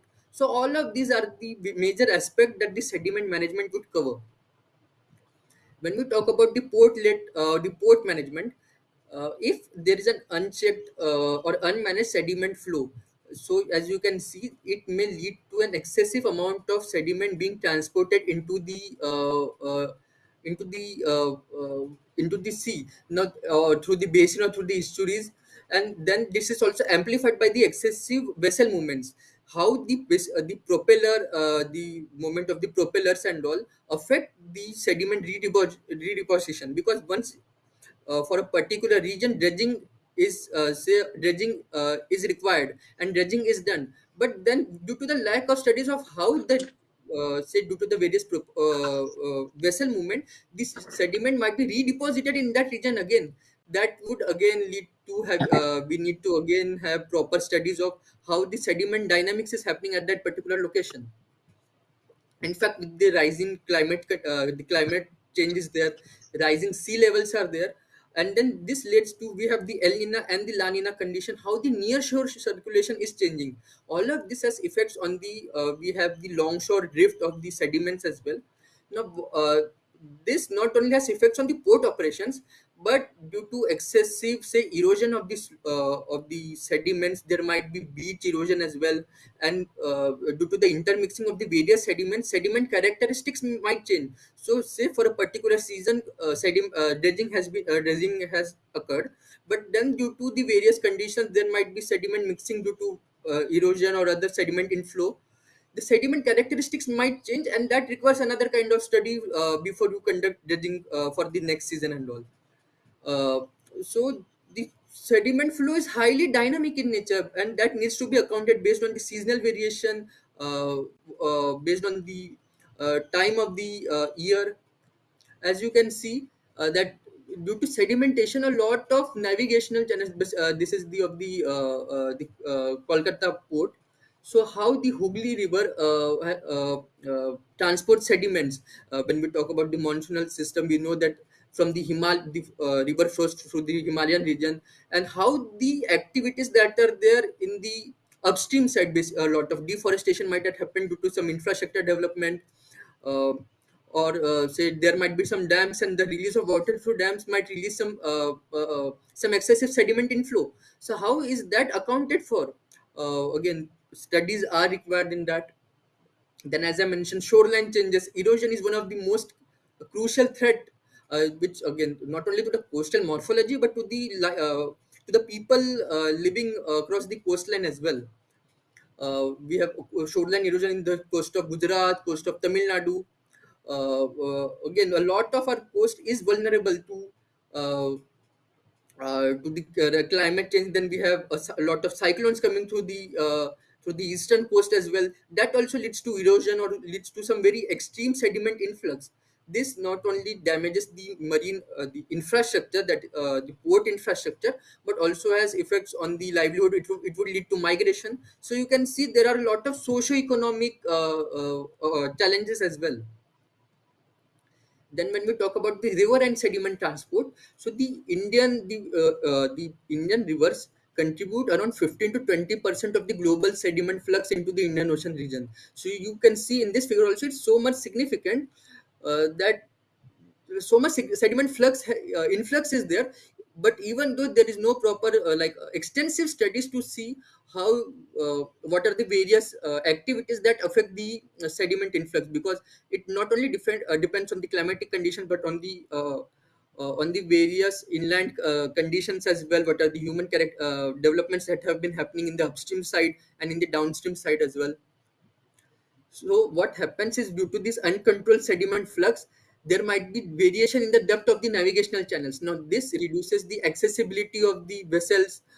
Certain vessels might which require larger draft might not be able to access these navigational channels. Excessive siltation is always a major issue. And then what happens is, most of the river water is diverted for other applications, say for agriculture, for irrigation. That so that the maintain of the water depth is not properly maintained. That again impedes the navigation in that particular stretch of water. And then there are the geographical constraints, be which leads to excessive sedimentation due to just a small amount of flow. Moreover, when there is excessive sedimentation, we need to perform dredging, but we don't into what are the side effects of dredging, what are the negative effects of dredging on the ecology, the marine ecology. Now, if there are industries located nearby the water, the navigational channels, the sediment might get polluted. Now, due to dredging, the sediment gets resuspended. Once the sediments are resuspended, the pollutants also are suspended in the water stream. Now, this increases the turbidity. Now, this turbidity leads to an increase in the suspended solids of the particular water body. This has effects on the spawning and breeding of the fisheries. If there are pollutants, then there might be a chance of the of bioaccumulation as well. Disease proliferation might also happen. So it has impacts on the fisheries and aquaculture, and then finally the pollutants might enter the food web, and then they impact the human health as well. So again, we can see the marine ecology and then human health. So these are all tied together. Then for the development of the coastal infrastructure, we have a lot of mangroves, but for the coastal, again, when we see for ports or you have seen the current news for the I think in Mumbai for the coastal road, again some mangroves needs to be cut down. Now mangroves play a crucial role in controlling the water levels. They again they may trap the sediments as well, control the water fluctuating water level. But once these are cut down for any kind of development, the water is just free to flow. There might be extreme flooding situations as well, extreme inflow of sediment. Again, that is an issue for the navigational channels, for the local ecology that is there. So that's again, studies are required on, or we need to have more sustainable solutions instead of cutting down mangroves. Do we have another sustainable solutions? So what are the current constraints is that again we do not have proper institution arrangement to see how the sediment flows, because it requires coordination between multiple agencies. We have the Inland Waterway Dredging Corporation of India, various port operators, we have the Ministry of Jal Shakti, the Central Water Commission. So all of these, a coordinated approach is required. And then what are its effects on this basically on the socio-economics? Where is the capacity gaps that are lying? If there is a skill development issue, what are that needs to be addressed. So where are the opportunities that lie in the sediment management domain? So we will talk about dredging optimization, how the sediment trap, alternative solutions to trap sediment would be there, how can we monitor basically the spatial and temporal variation of the sediments. Uh, so with the rise in the AI and the Internet of Things technology, we could use the IoT based sensors in dredging, and what these can release real time information also about information about the performance of the dredgers, the efficiency, fuel efficiency. And also we could look into how the seabed is actually looking at in real time, because in dredging one of the major tasks is quantifying how the amount of dredging. So dredging contract might be given for a particular amount, for a particular volume, but how do we actually look into that needs to be seen. So again, that requires the development of autonomous systems as well. uh, I'll just skip through it. Yeah. So another thing is the development of coastal infrastructure, green coastal infrastructure. Basically, we have sediment traps, traps or green belts that might control the excessive sediment erosion. Uh, these green techniques, hard structures might be employed. Again, that requires another specific studies. Pilot projects might be required. So when we talk about the dead sediments, we should look into how it can be used as a resource. So the dead sediment, once we have proper engineering studies done, the chemical and biological properties done, we can reuse them in agriculture. We can use it in infrastructure for fill as a land reclamation. We have the sand. Again, a lot of sand can be replaced by such dead sediments if feasible. So we can look into how the dead sediment can play a role in the local economy as well. Again, if we can reuse the dead sediments, we have the local communities that can use. So if the sediments are rich in silt, we can develop ceramics out of it, we can have bricks out of them. That might again, the local communities can be taught how they can be given training on that. For that, we also need proper skill development centers, action plans of how to support the local communities. And then how can the sediment management act as a tool for regional cooperation. If we have proper sediment monitoring systems in place, we have proper understanding of the tropical regions, we can develop our own acoustic systems, our own hardware that are catered to the unique characteristics, and then these can be later on incorporated into the marine spatial planning as well. So Sridhar sir also talked about simulation-based marine spatial planning, development of blue economic policies. We can include the role of sediment management in them, and then within the IORA and the BIMSTEC, we could include them so as to have a regional participation, and basically how this would lead to an upliftment of the coastal communities as well. So it would have a socio-economic impact as well. And then we have the Atmanirbhar as well. If we are able to develop our own hardwares, basically we need to not rely on the Western firmware anymore. It would save our foreign exchange as well. So for this, we have the 2C to understand and 2-share kind of model. So the 2C would look into the hardware development. To understand would be the data processing, that is understanding what kind of processing would be required to basically filter out whatever noise is coming in the raw data due to the various multipart propagation or due to ambient noise, and then how can we share the data between the various stakeholders. As Sridhar sir also talked about, we have a modeling based MSP. So we could have basically modeling of sediments in various crucial areas, so that we could see how it basically the flow of sediment is affected due to the changing say temperature or climate change, or how the various parameters are changing.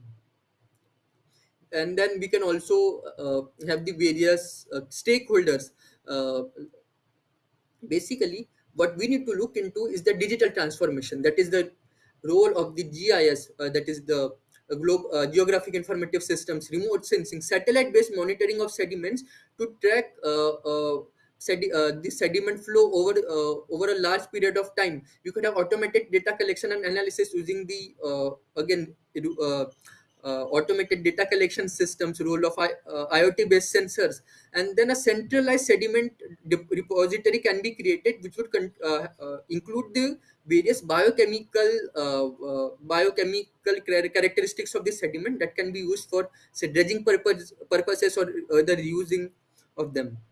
And then again, we have the integration of MSP, and then the final thing is we could also have proper online courses for the skill development of the local communities. How can they look into the local dynamics of the sediment? The MRC has also launched the sediment management course, which looks into the various aspects of sediment management in say Sagar also, and other aspects of urban development of benthic ecosystem.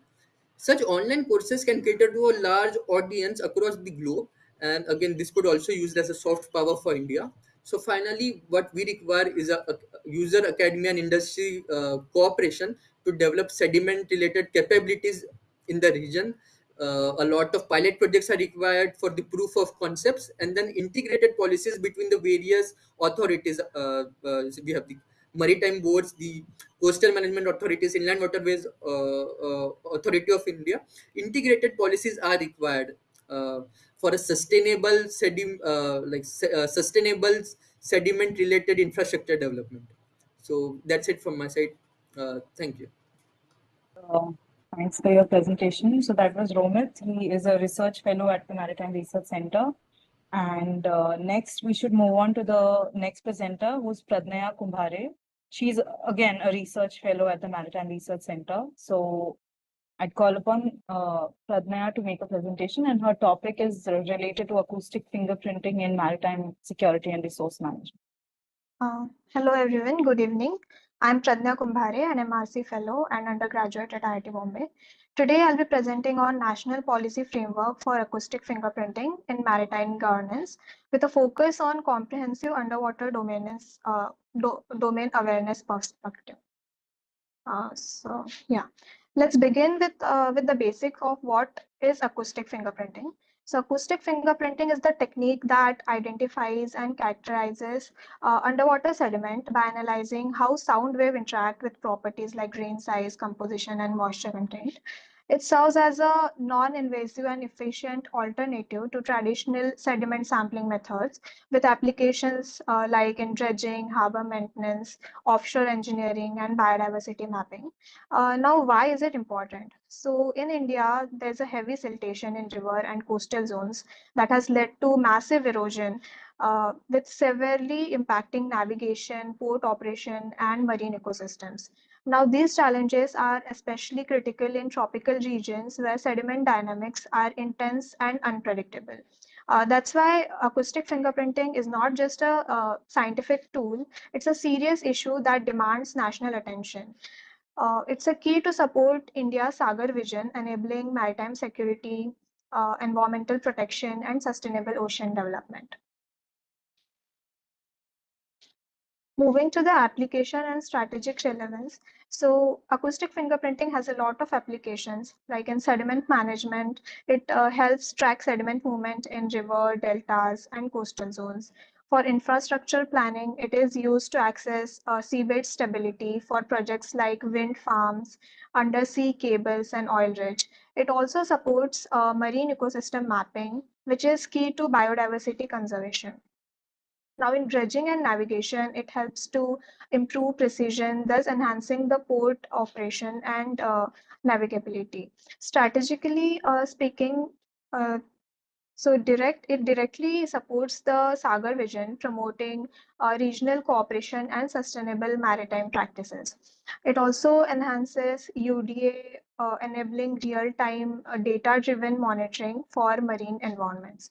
And it strengthens the maritime security, helping to detect unauthorized vessels for underwater threats. Moving to the UD and tropical challenges.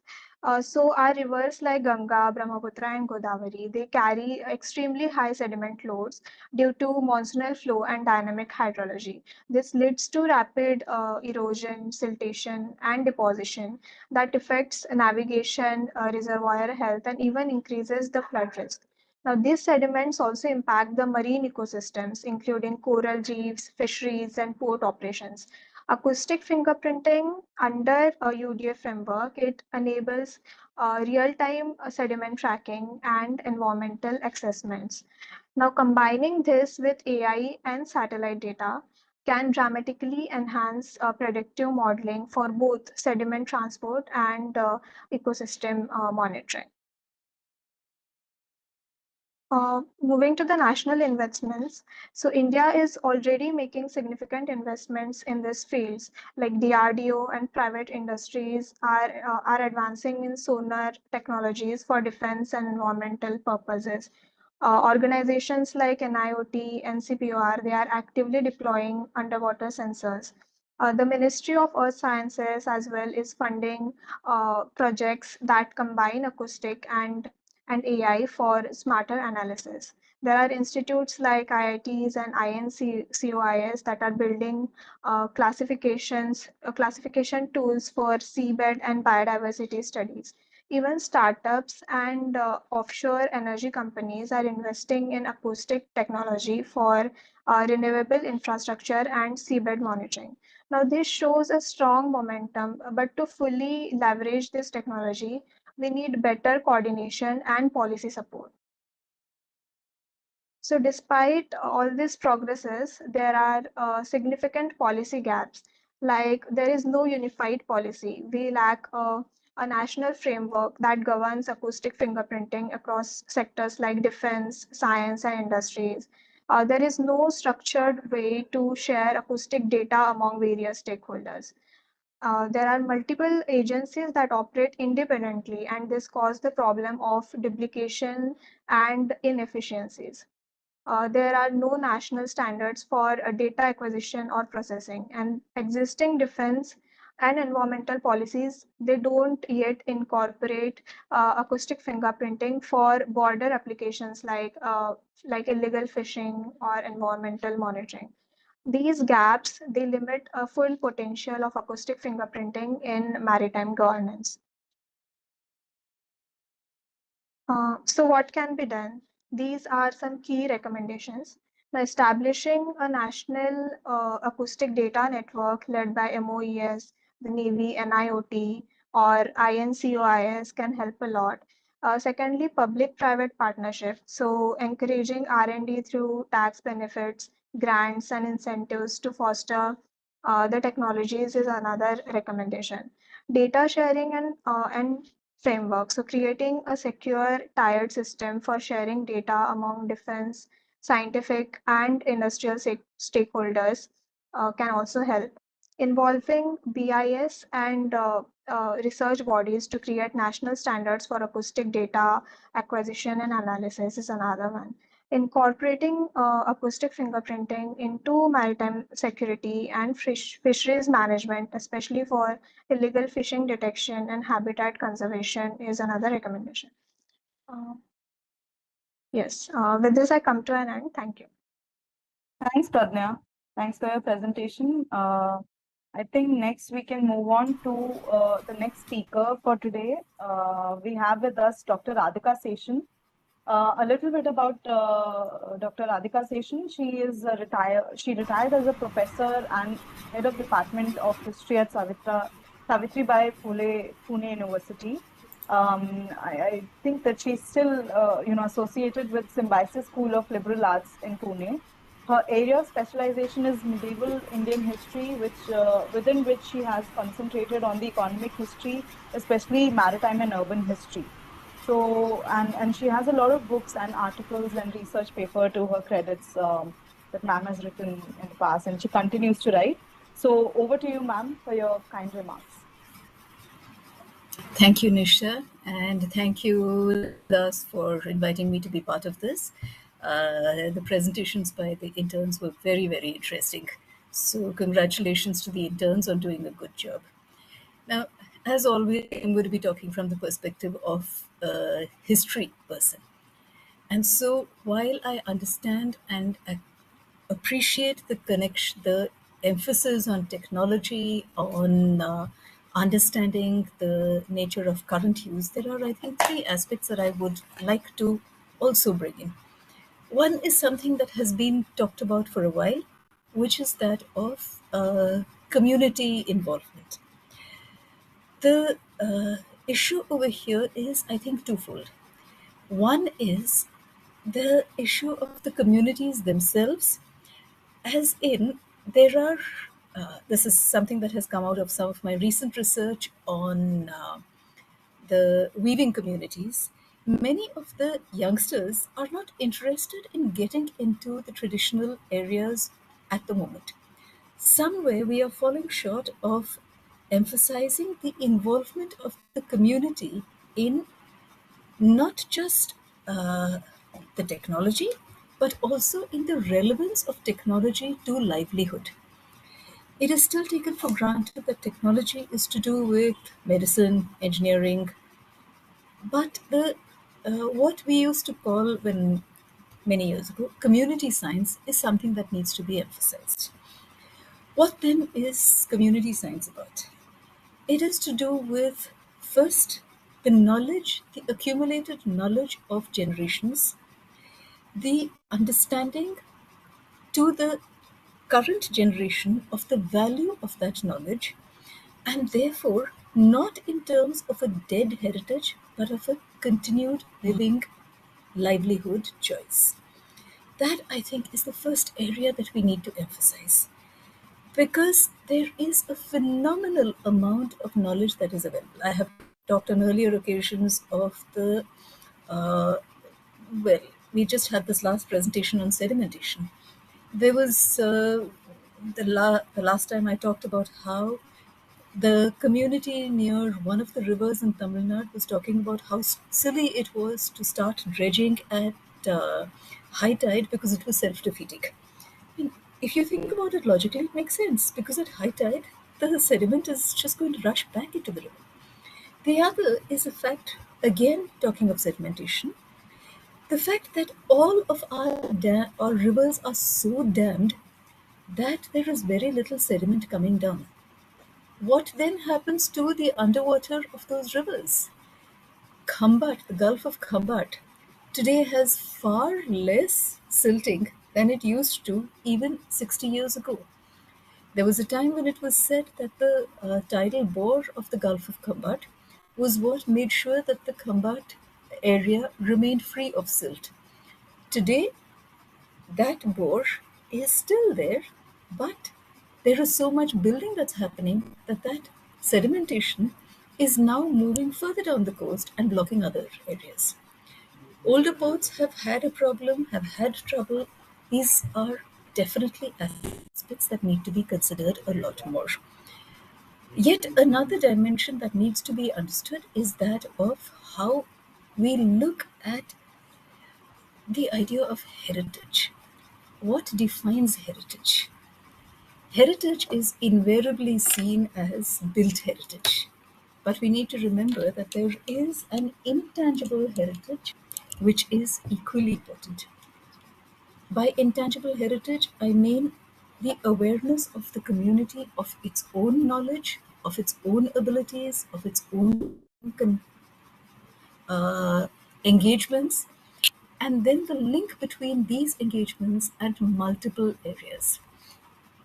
Increasingly, maybe of late it's a little less, but still the tendency was very often to leave the community behind and carry on to the urban areas.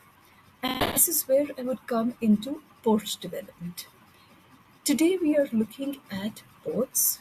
We are looking at a public-private engagement for ports, which we have been for a very long time. We are looking, again, for a very long time, we have been looking at special economic zones. What precisely do these provide to the communities around? Is there a connect with the communities that have engaged, or a total disconnect? These are questions that have not yet been raised. How does the community relate to what is happening around them? We have, of course, the case in a land-based case of the Sinnar paper factory and the way in which the community reacted to that, and to the ways in which, because of the involvement of the community, that factory was forced to shut down, and their concern was the pollution of the waters. At Krishnapatnam on the Andhra coast, there has been a problem with the fisher folk because, thanks to the development at that port, the water there became so polluted that the fisher folk did not manage to get a living. They then moved further south towards Chennai, and there were frequent conflicts between the Tamil Nadu fishermen and the Andhra Pradesh fishermen because of what they call poaching on the grounds. How does one address these issues? I understand and always do appreciate the need for development, but maritime security, maritime engagement, maritime power cannot be at the cost of community development. We need to have all of that going hand in hand. And that is where I think an engagement with the community becomes much more relevant. How do we engage with the community in terms of first knowledge, second, the valuing of that knowledge rather than the negation, third, the broader context of making this knowledge available across the board to a variety of people who are not engaged with this at all and who have by and large tended to dismiss this as knowledge.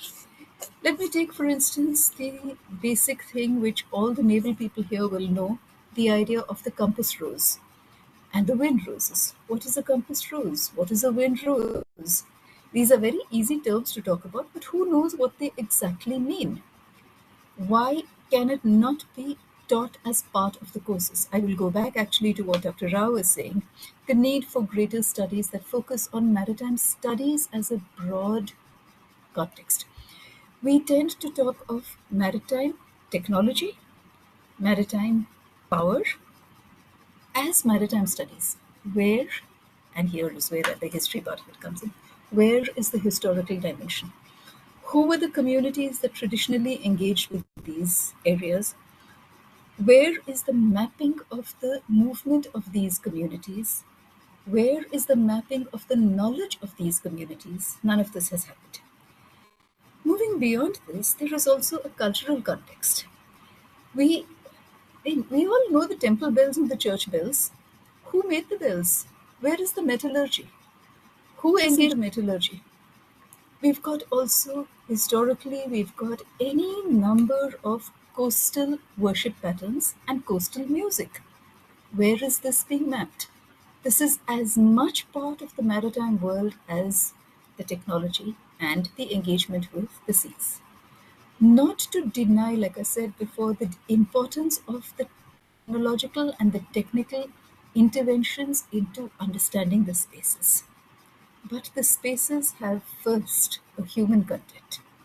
That human content is cultural, spatial, economic, social. All of this needs to be understood, put in place in order to be able to understand how, where, when, why. That is, to me, the true heritage. So we need to go into knowledge, reclaiming knowledge,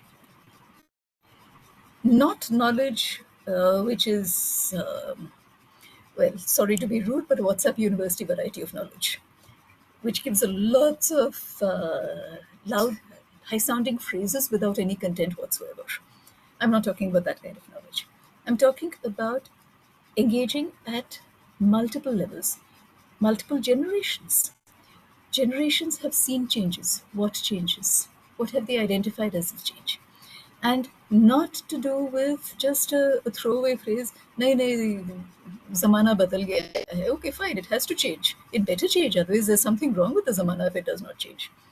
But beyond that, what precisely has changed? If there is change, the identification of change is also located in continuity. Where is the continuity? What are the areas in which the community see continuity? Have the winds changed? To some extent, yes. Have the monsoon winds changed? Again, to some extent, maybe.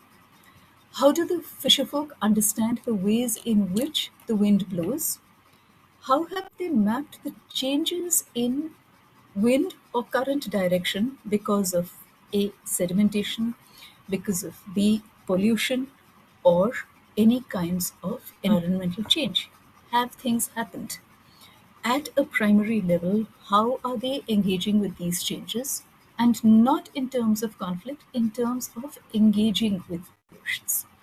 This is equally applicable to the rivers. We don't have ferries any longer, we have bridges. What has happened to the rivers as a result of bridges? In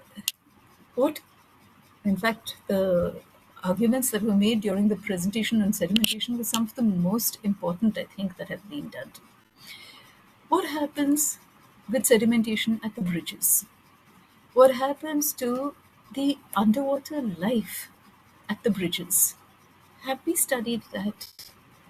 What is the impact of traffic movement, whether vehicular or train, on these bridges, on the underwater acoustic systems? What is the impact of the constant movement itself on people because or on the underwater domain? All of these need to be understood, approached, and studied. I think I'll stop my presentation there. That's all from my side. Thank you. Thank you so much, Dr. Radhika. Indeed, a wonderful presentation and keynote address by you on the Maritime Research. So next is my presentation, and this is the concluding presentation. And after that, we'll have Ambassador Mudgal to make his closing remarks. So to make my presentation, I'll quickly share my screen. Yes. So now that we've heard from most of the speakers about, how Sagar vision is aligned with UDA and various parameters and various aspects of underwater domain awareness, be it the sustainable blue economy or sediment management or climate change aspect, which was supposed to be made by one of my colleagues, Akash Prasad, who could not make it to today's webinar, but his recording is going to go live on YouTube because he sent his recorded video with all of us. So all these aspects have been shared. But right now, what I'm going to summarize and what I'm going to talk about is what is the way forward for the UDA vision to be implemented in alignment with the Sagar vision. Good evening, everyone. My name is Nishtha, and I head the Communications and Outreach Department at the Maritime Research Center.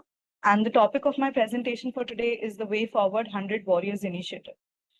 So contents that are going to be covered in my presentation includes everything about the 100 Warriors Initiative. I will also be speaking about the major challenges that are faced by the coastal and riverine communities. Besides, I would also help you understand, how the alignment between the Sagar vision happens with the 100 Warriors Initiative. And I will be concluding my presentation by telling you about the implementation of the pilot project on ground. Like I mentioned, what is 100 Warriors Initiative? For that, we first need to understand that this initiative has been crafted and developed by the Maritime Research Center. It has been ideated and conceptualized by the internal team members of the Maritime Research Center, who were all led by the founder and director of MRC, Dr. Commander Arnav Das.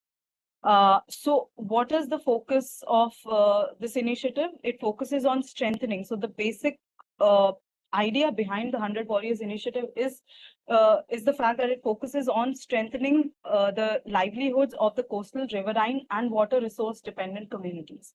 So we do have the concept notes for how the coastal warriors can be implemented, the 100 river warriors can be implemented, and how the 100 water warriors can be implemented, these initiatives. But this combined initiative we've called as 100 Warriors Initiative, which includes, strengthening the livelihoods of the coastal communities, the riverine communities, and the water resource dependent communities. So moving on, what is the goal of this project? The main goal of this project is to provide these communities with relevant skills and trainings. Because basically, this is what these communities lack right now on ground. And they really need they really need, a combined effort from various stakeholders to help them have the relevant skills and trainings. And this will also help them better handle challenges like climate change, unsustainable practices in the oceans, rivers, and water resource areas, and coastal erosion, economic pressures from overfishing or illegal fishing activities. And yes, I have supported this particular slide with an image which was captured by the internal team of the Maritime Research Center. And you can see in this image, we have one of the engineers, who's Shreya Vakmare, and there's Ayush also. So these guys were deployed on ground, and they were part of this field visit which happened at Ratnagiri and Guhagar coastal regions of Maharashtra, wherein the main motive of this field visit was to understand what is the gap that exists, and what are the needs, and what is it that how we can benefit the coastal communities in terms of supporting them with some sort of technologies that can help them with shrimp and seaweed farming. And this field visit took place in November 2024, and the second one took place in February 2025 recently, which was held, this field visit was in Viraval, which is one of the coastal areas of Gujarat. So in today's slide, I'm going to be using a lot of these images, like the on-ground images which the team had taken or captured during their field visit, because I feel that the 100 Warriors Initiative is very much in alignment with the field visit that we have conducted in the past, and with support from Clima Crew and Excel Industries. Moving on, who are the major beneficiaries of this project? It's very simple. The major beneficiaries are the coastal communities, the riverine communities, and the water resource dependent communities are the three major beneficiaries that we foresee as the beneficiaries of the 100 Coastal Warriors. And to my right, you can again see two different images which were again captured by my colleagues, Shreya and Ayush, wherein you can see, the coastal communities busy with doing something with the seaweed and shrimp.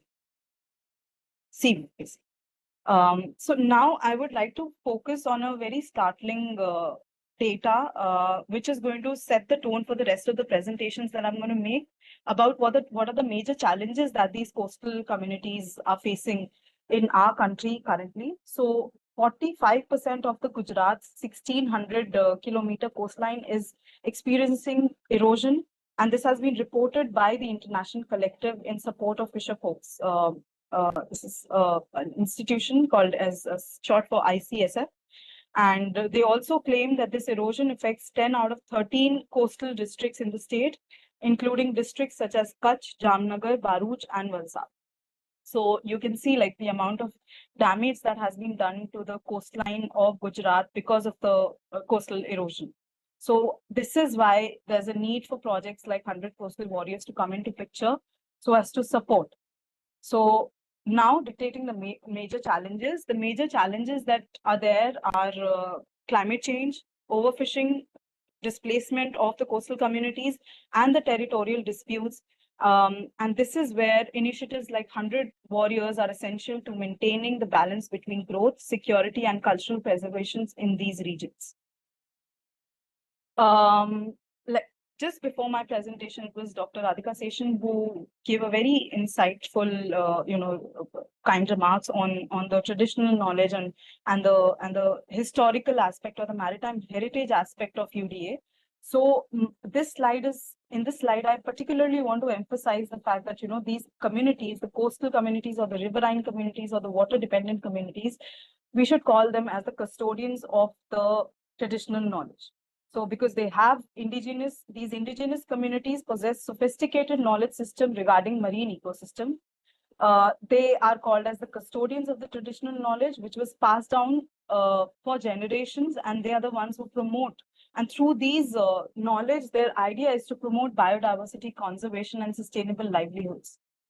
However, there are various challenges that these communities are facing, some of which I have explained in the previous slides, including climate change and unsustainable practices or overfishing and illegal trade practices in the sea route areas and all. But other challenges, the policy related challenges that these communities face include challenges from external economic forces or the government policies or modernization, the so-called modernization. And this is where the 100 Coastal Warriors is not just, dependent on bringing out or coming out with yet another modern technology or yet another modern, way of trying to protect the coast or the rivers or the water resources that are available in our country or the countries beyond. But we also want to, this 100 Warriors initiative is very much in alignment with the traditional ecological knowledge, which the custodians for which are these communities, into the modern conservation efforts. So here we're not saying that we will not focus on the modern efforts at all, but the idea of the 100 Warriors initiative, which has been conceptualized by MRC, I would re-emphasize this fact, is that we are combining the traditional knowledge with the modern conservation efforts. This project aims to preserve these cultural practices while ensuring economic stability also. So as you can see to the right side of my presentation, these are, again, some of the images that have been captured by the research engineer from Maritime Research Center, Mr. Ayush Sawant. So here you can see Shreya Wagmare from MRC. He's showcasing one of the digital tools that has been developed by the Maritime Research Center. This tool is called as the APY tool. So this particular visit had two main objectives. One was to understand, the livelihoods of the coastal communities, and second was to validate the APY tool that has been developed in-house by NDT and MRC combined. So here in this image, you can see that Shreya is actually interacting with the locals, and he's explaining to them how the APY tool works. And it is still in making, it is still in progress. Certain finalizations have to be done. And then, this particular tool can be deployed and it can help and it can benefit. The whole idea of coming out with this tool is to benefit the farmers community of the coast. So the APY is short for Area Production Yield Tool. Yeah. Next, how does this project align with the Sagar vision? Because today's presentation or today's webinar is all about, commemorating the 10 years of Sagar vision. Let me help you understand the fact that this 100 Warriors initiative is very much in alignment with the Sagar vision, because both of them care for sustainable resource management. Both the projects, the Sagar vision and the 100 Warriors initiative, promote resilience to climate change and natural disasters. Both these projects focus on regional security and cooperation, because when the moment it comes to the coastal coastal communities, then of course regional security and cooperation becomes very, very important.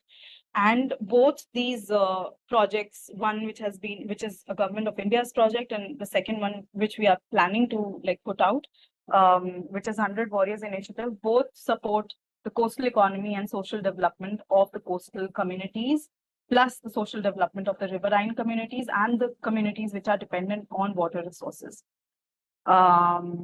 Yes, again, another beautiful image which was captured, and I'll move on.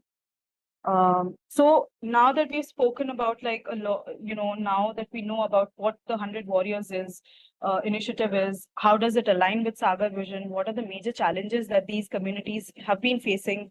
And the idea that we really want to, and the fact that we also had a field visit in the first one in Maharashtra, the coast of Maharashtra, and the second one in the coast of Gujarat.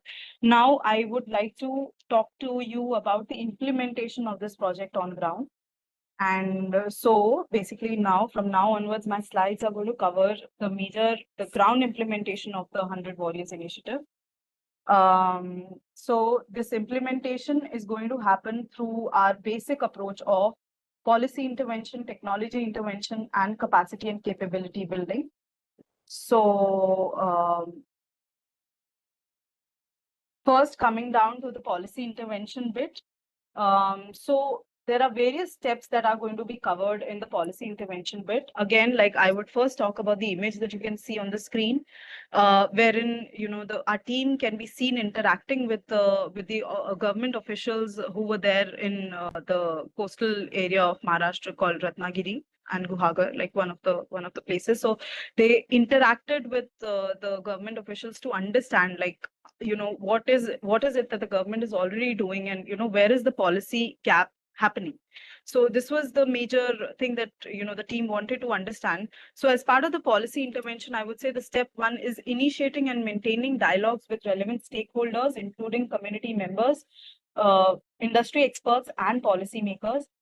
The step two for making policy intervention to happen is based on the initial talks and analysis. 100 Warriors will collectively come out with a policy brief suggesting modifications to the existing policies. So the 100 Warriors will have numerous 100 people who will be involved in various activities. So a few of them will be from the background of policy or who understand the policy aspect well. So they will be the one who will be working on coming out with the policy brief, and they will suggest the modification. The second is the third step will be to propose the strategies for creating and implementing policies that are both effective and sustainable.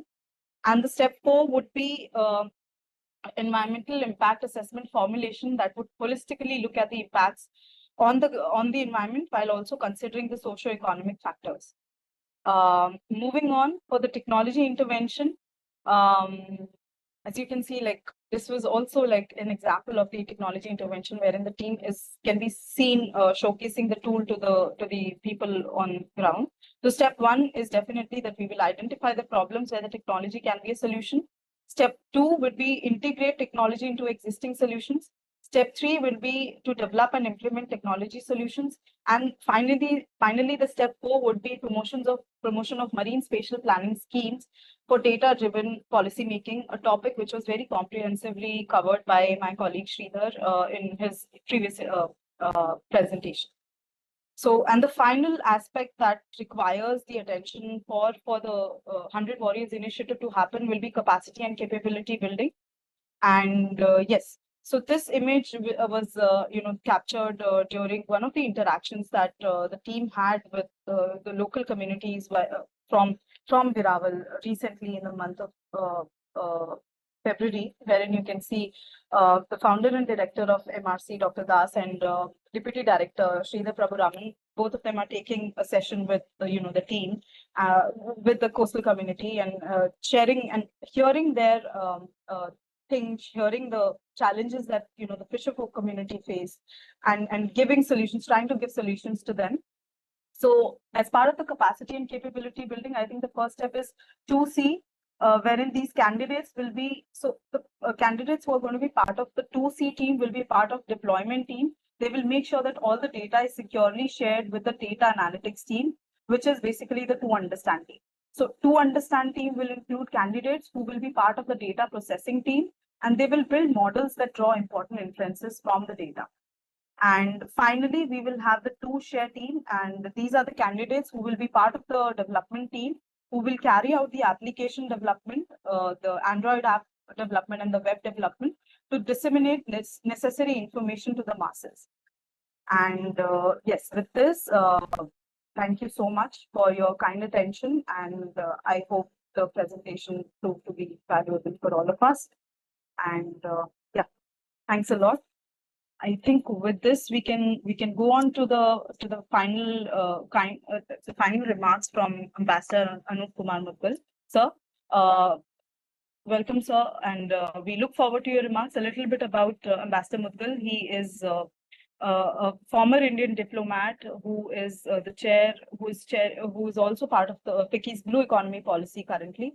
So, and he has been part of the MRC's journey since a long time now, and Sir's contribution to MRC has been humongous. So over to you, Anup sir, for your final remarks. Thank you, Nishtha. So once again, an excellent conference. In a way, some of the presentations were like eye-openers for many of us. But today's theme, this UDA and Sagar, I thought I will go back to the simple basics, because sometimes when we discuss about details, we tend to miss the fundamental basis why we are doing it. Now, when Sagar was being discussed, there were different forces which were trying to pull the whole concept one way or the other. And basically, there were three major forces. And these were the economic benefits, and the economic benefits coming in conflict with two potential other forces: security and sustainability. Yes. The primary goal, Sagar, security and growth for all. In fact, I remember at one point, just to simplify what we had in mind, I said it's nothing but the slogan, Sabka Saath Sabka Vikas. Yes. If you translate that concept to the ocean space, it becomes Sagar. Yes. The primary goal of society, is what? I have said it on many occasions in the past. I will say it again. It's basically good life, isn't it? We are seeking good life for our people. And for that matter, every country, every society is seeking good life for the people. Yes. Now, the good life, in fact, primarily comes through access to economic resources and the capacity to harness those resources. If you have access to resources, then if you have the capacity to harness those resources, then it automatically creates a pathway to prosperity and good life. Yes. But I wish, the world was as simple as I'm trying to say. Yes, it's not as simple. This whole pathway then faces a lot of challenges by way of options and conflict. And those I will categorize, to keep my argument simple, in two categories. One is the conventional security threat. For example, if a war breaks out, nobody will talk about sustainability. Nobody will talk about the goals of prosperity. When war breaks out, all the bets are off. Yes.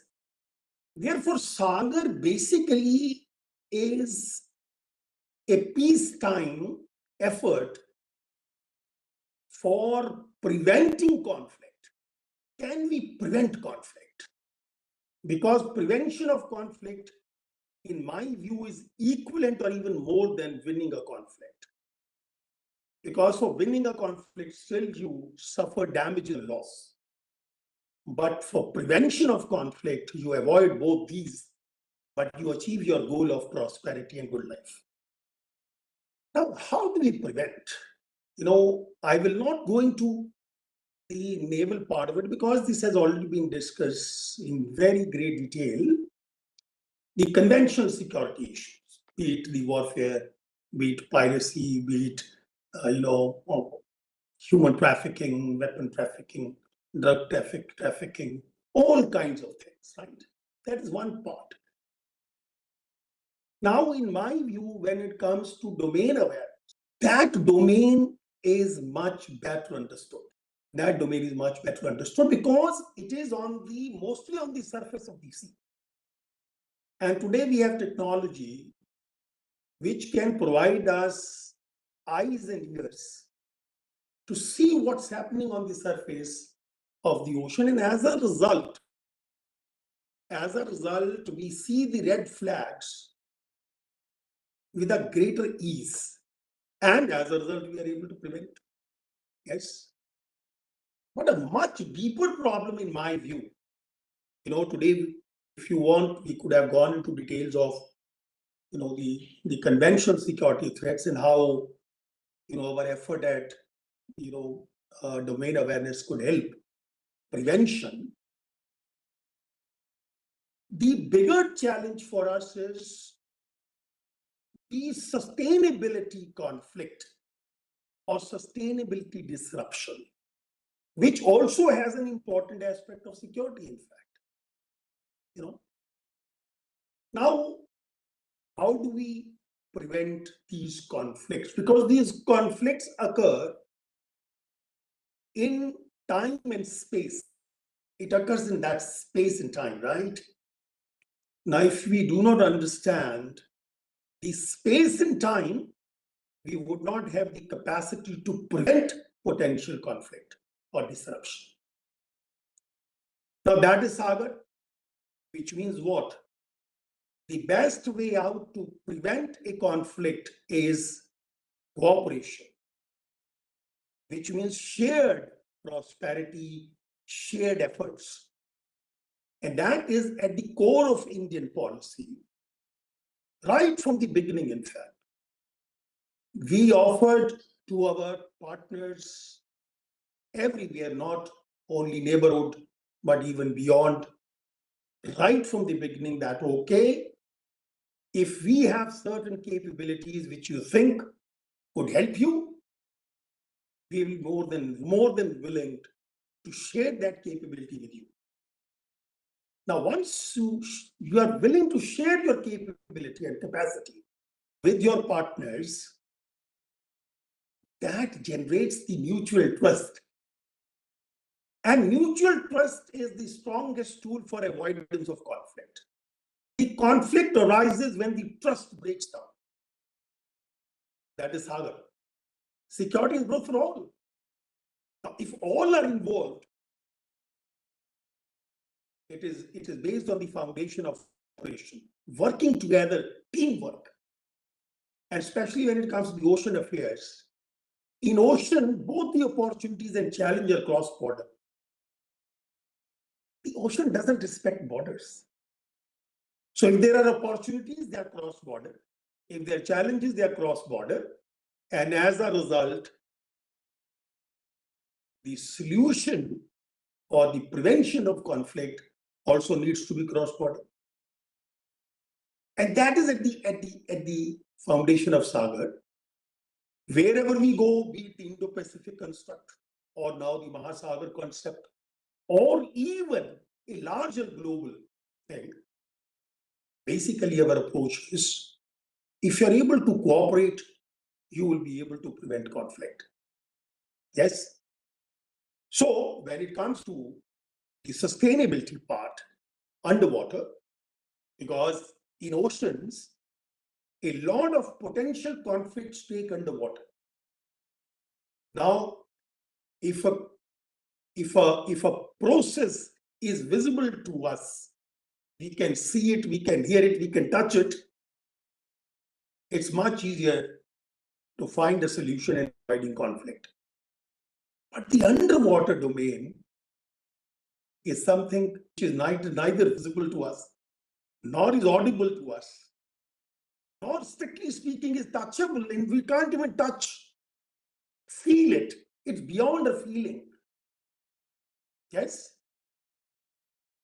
And that is the effort, Arnav, which you are doing in a smaller scale. It can't be a global scale, for God's sake. Because most of when we talk about oceans, most of those conflicts arise in a localized manner, in a regional manner. There is nothing called a global conflict which will occur tomorrow. Yes, this is a very rare phenomenon. It may occur on land. Yes. So these are localized regional conflicts. For example, when you hear about the potential of AMAC collapse or ACC collapse, now these are regional phenomena, right? So, in fact, I read a report which says even the impact of global health or impact of ocean health on global warming is also localized. It is not one fit all. Certain regions will feel or face much greater threat of climate change vis-a-vis other regions. Now, if the problem and disruption is localized, I am sure the solution will also have to be localized. We have to find that understanding within those locations and then understanding the domain for suggesting a solution for avoiding a conflict. Now, these are basically the building blocks. You see, a large building can collapse when a block is taken out. Yes? Now, for building those blocks, we must understand the space. And for understanding the space, we need to do what MRC is doing. Understand this space, create those building blocks of solutions, and go and tell people, look, we have the information. These are the building blocks for avoiding conflicts. You agree? We are willing to share with you. You don't agree, too bad. Yes? We have no magic wand of saying, all right, today onwards, everybody will listen to us. They will not, they may not. But does it prevent us from saying what is right? We at a smaller level will keep working on these aspects. Keep telling others what we think based on empirical data. What is right and where are the potential red flags for conflict? And also telling that this is the capacity we have which can help prevent those conflicts. You think you trust us, take it. You don't trust, forget it. Yes? So cooperation cannot be forced, because if you force it, it's not cooperation. Cooperation is an agreement amongst the willing. But the willingness depends on your goodwill of truthfully sharing your capabilities and capacity. And that is at the foundation of India's Development Assistance Program, DPA, Development Partnership Administration. It's all right, you come over, it's a democratic open country. Look at us, what we do, what we have. If you think there is something useful, we are willing to share with you. And this is precisely the basis of what MRC is doing. It's an open book. Okay, if you think there is something useful for you, we are willing to share with you. Right? So I think we should really continue working with this idea in mind, that the ultimate goal is welfare of people. These are all the means of that goal of welfare and good life, right? Now, good life cannot be imposed on anyone. You want to take it, take it. You do not want to take it, don't take it. Thank you very much. Yes, with these words, I stop. Yeah, I really appreciate what you all are doing. And we have to project this as building blocks to a larger solution to conflict avoidance. Yes, thanks a lot. Thank you so much, Anup sir. Thank you for your kind remarks. As like final part of this webinar, I would request Arnab sir to make the final comments and then we can close. Thank you. Thank you, Nishta. I think we forgot to introduce Anup sir. 10 years back, when Sagar Vision was announced in Mauritius, sir was India's ambassador, High Commissioner at Mauritius. So he has been part of the team which drafted the whole Sagar Vision. So, sir, thank you so much for your continued support and mentoring for us. And your comments definitely have a lot of value. And I must also acknowledge here that this webinar was part of the special edition that we are building for ICWA. This is a special edition with all the 12 papers that would go into a compendium. And ICWA is well placed and they've been very kind to accept our proposal. So MRC and ICWA will be coming out with this compendium. And I think this will add a lot of value to the whole knowledge bank. And we are soon going to take over the IORA. So I think this publication will provide the necessary inputs for the policymakers. I would, before we close, I would request Professor P.V. Rao sir and Sarabjit Parmar sir to give their quick comments on the day's proceeding. Rao sir, starting with you, please. Parmar sir, if you are available, we would like you to give your quick comments. Am I audible, please? Okay, Rao sir, please go ahead, sir. Yeah, thank you very much. It's interesting. What I'm delighted to see is you have built up quite a bit of young scholars who have more ear to the ground, not only just from strict academic point of view, but you're sending them as teams to field work and etc. I really appreciate that one. Second thing is, this is very casual. Quite a few seminars or webinars which are conducted, they don't really bring out their publications.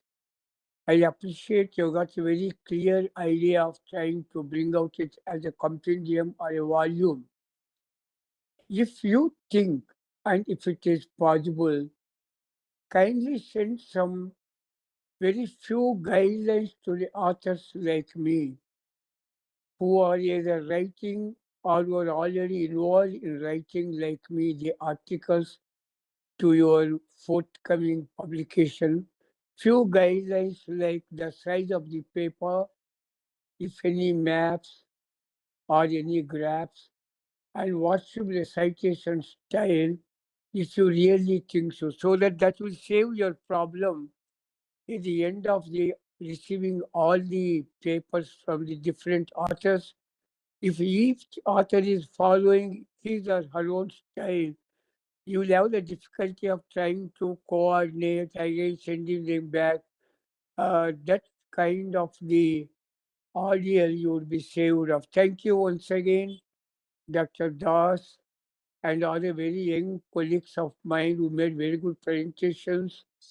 Dr. Palmer, we met with a long time, at least on the screen we are able to see each other, and thank you one and all. Captain Parmar sir, kindly. I think it's some brilliant presentations by your team, Arnab, and I think a lot of good work is being done, as the ambassador had pointed out.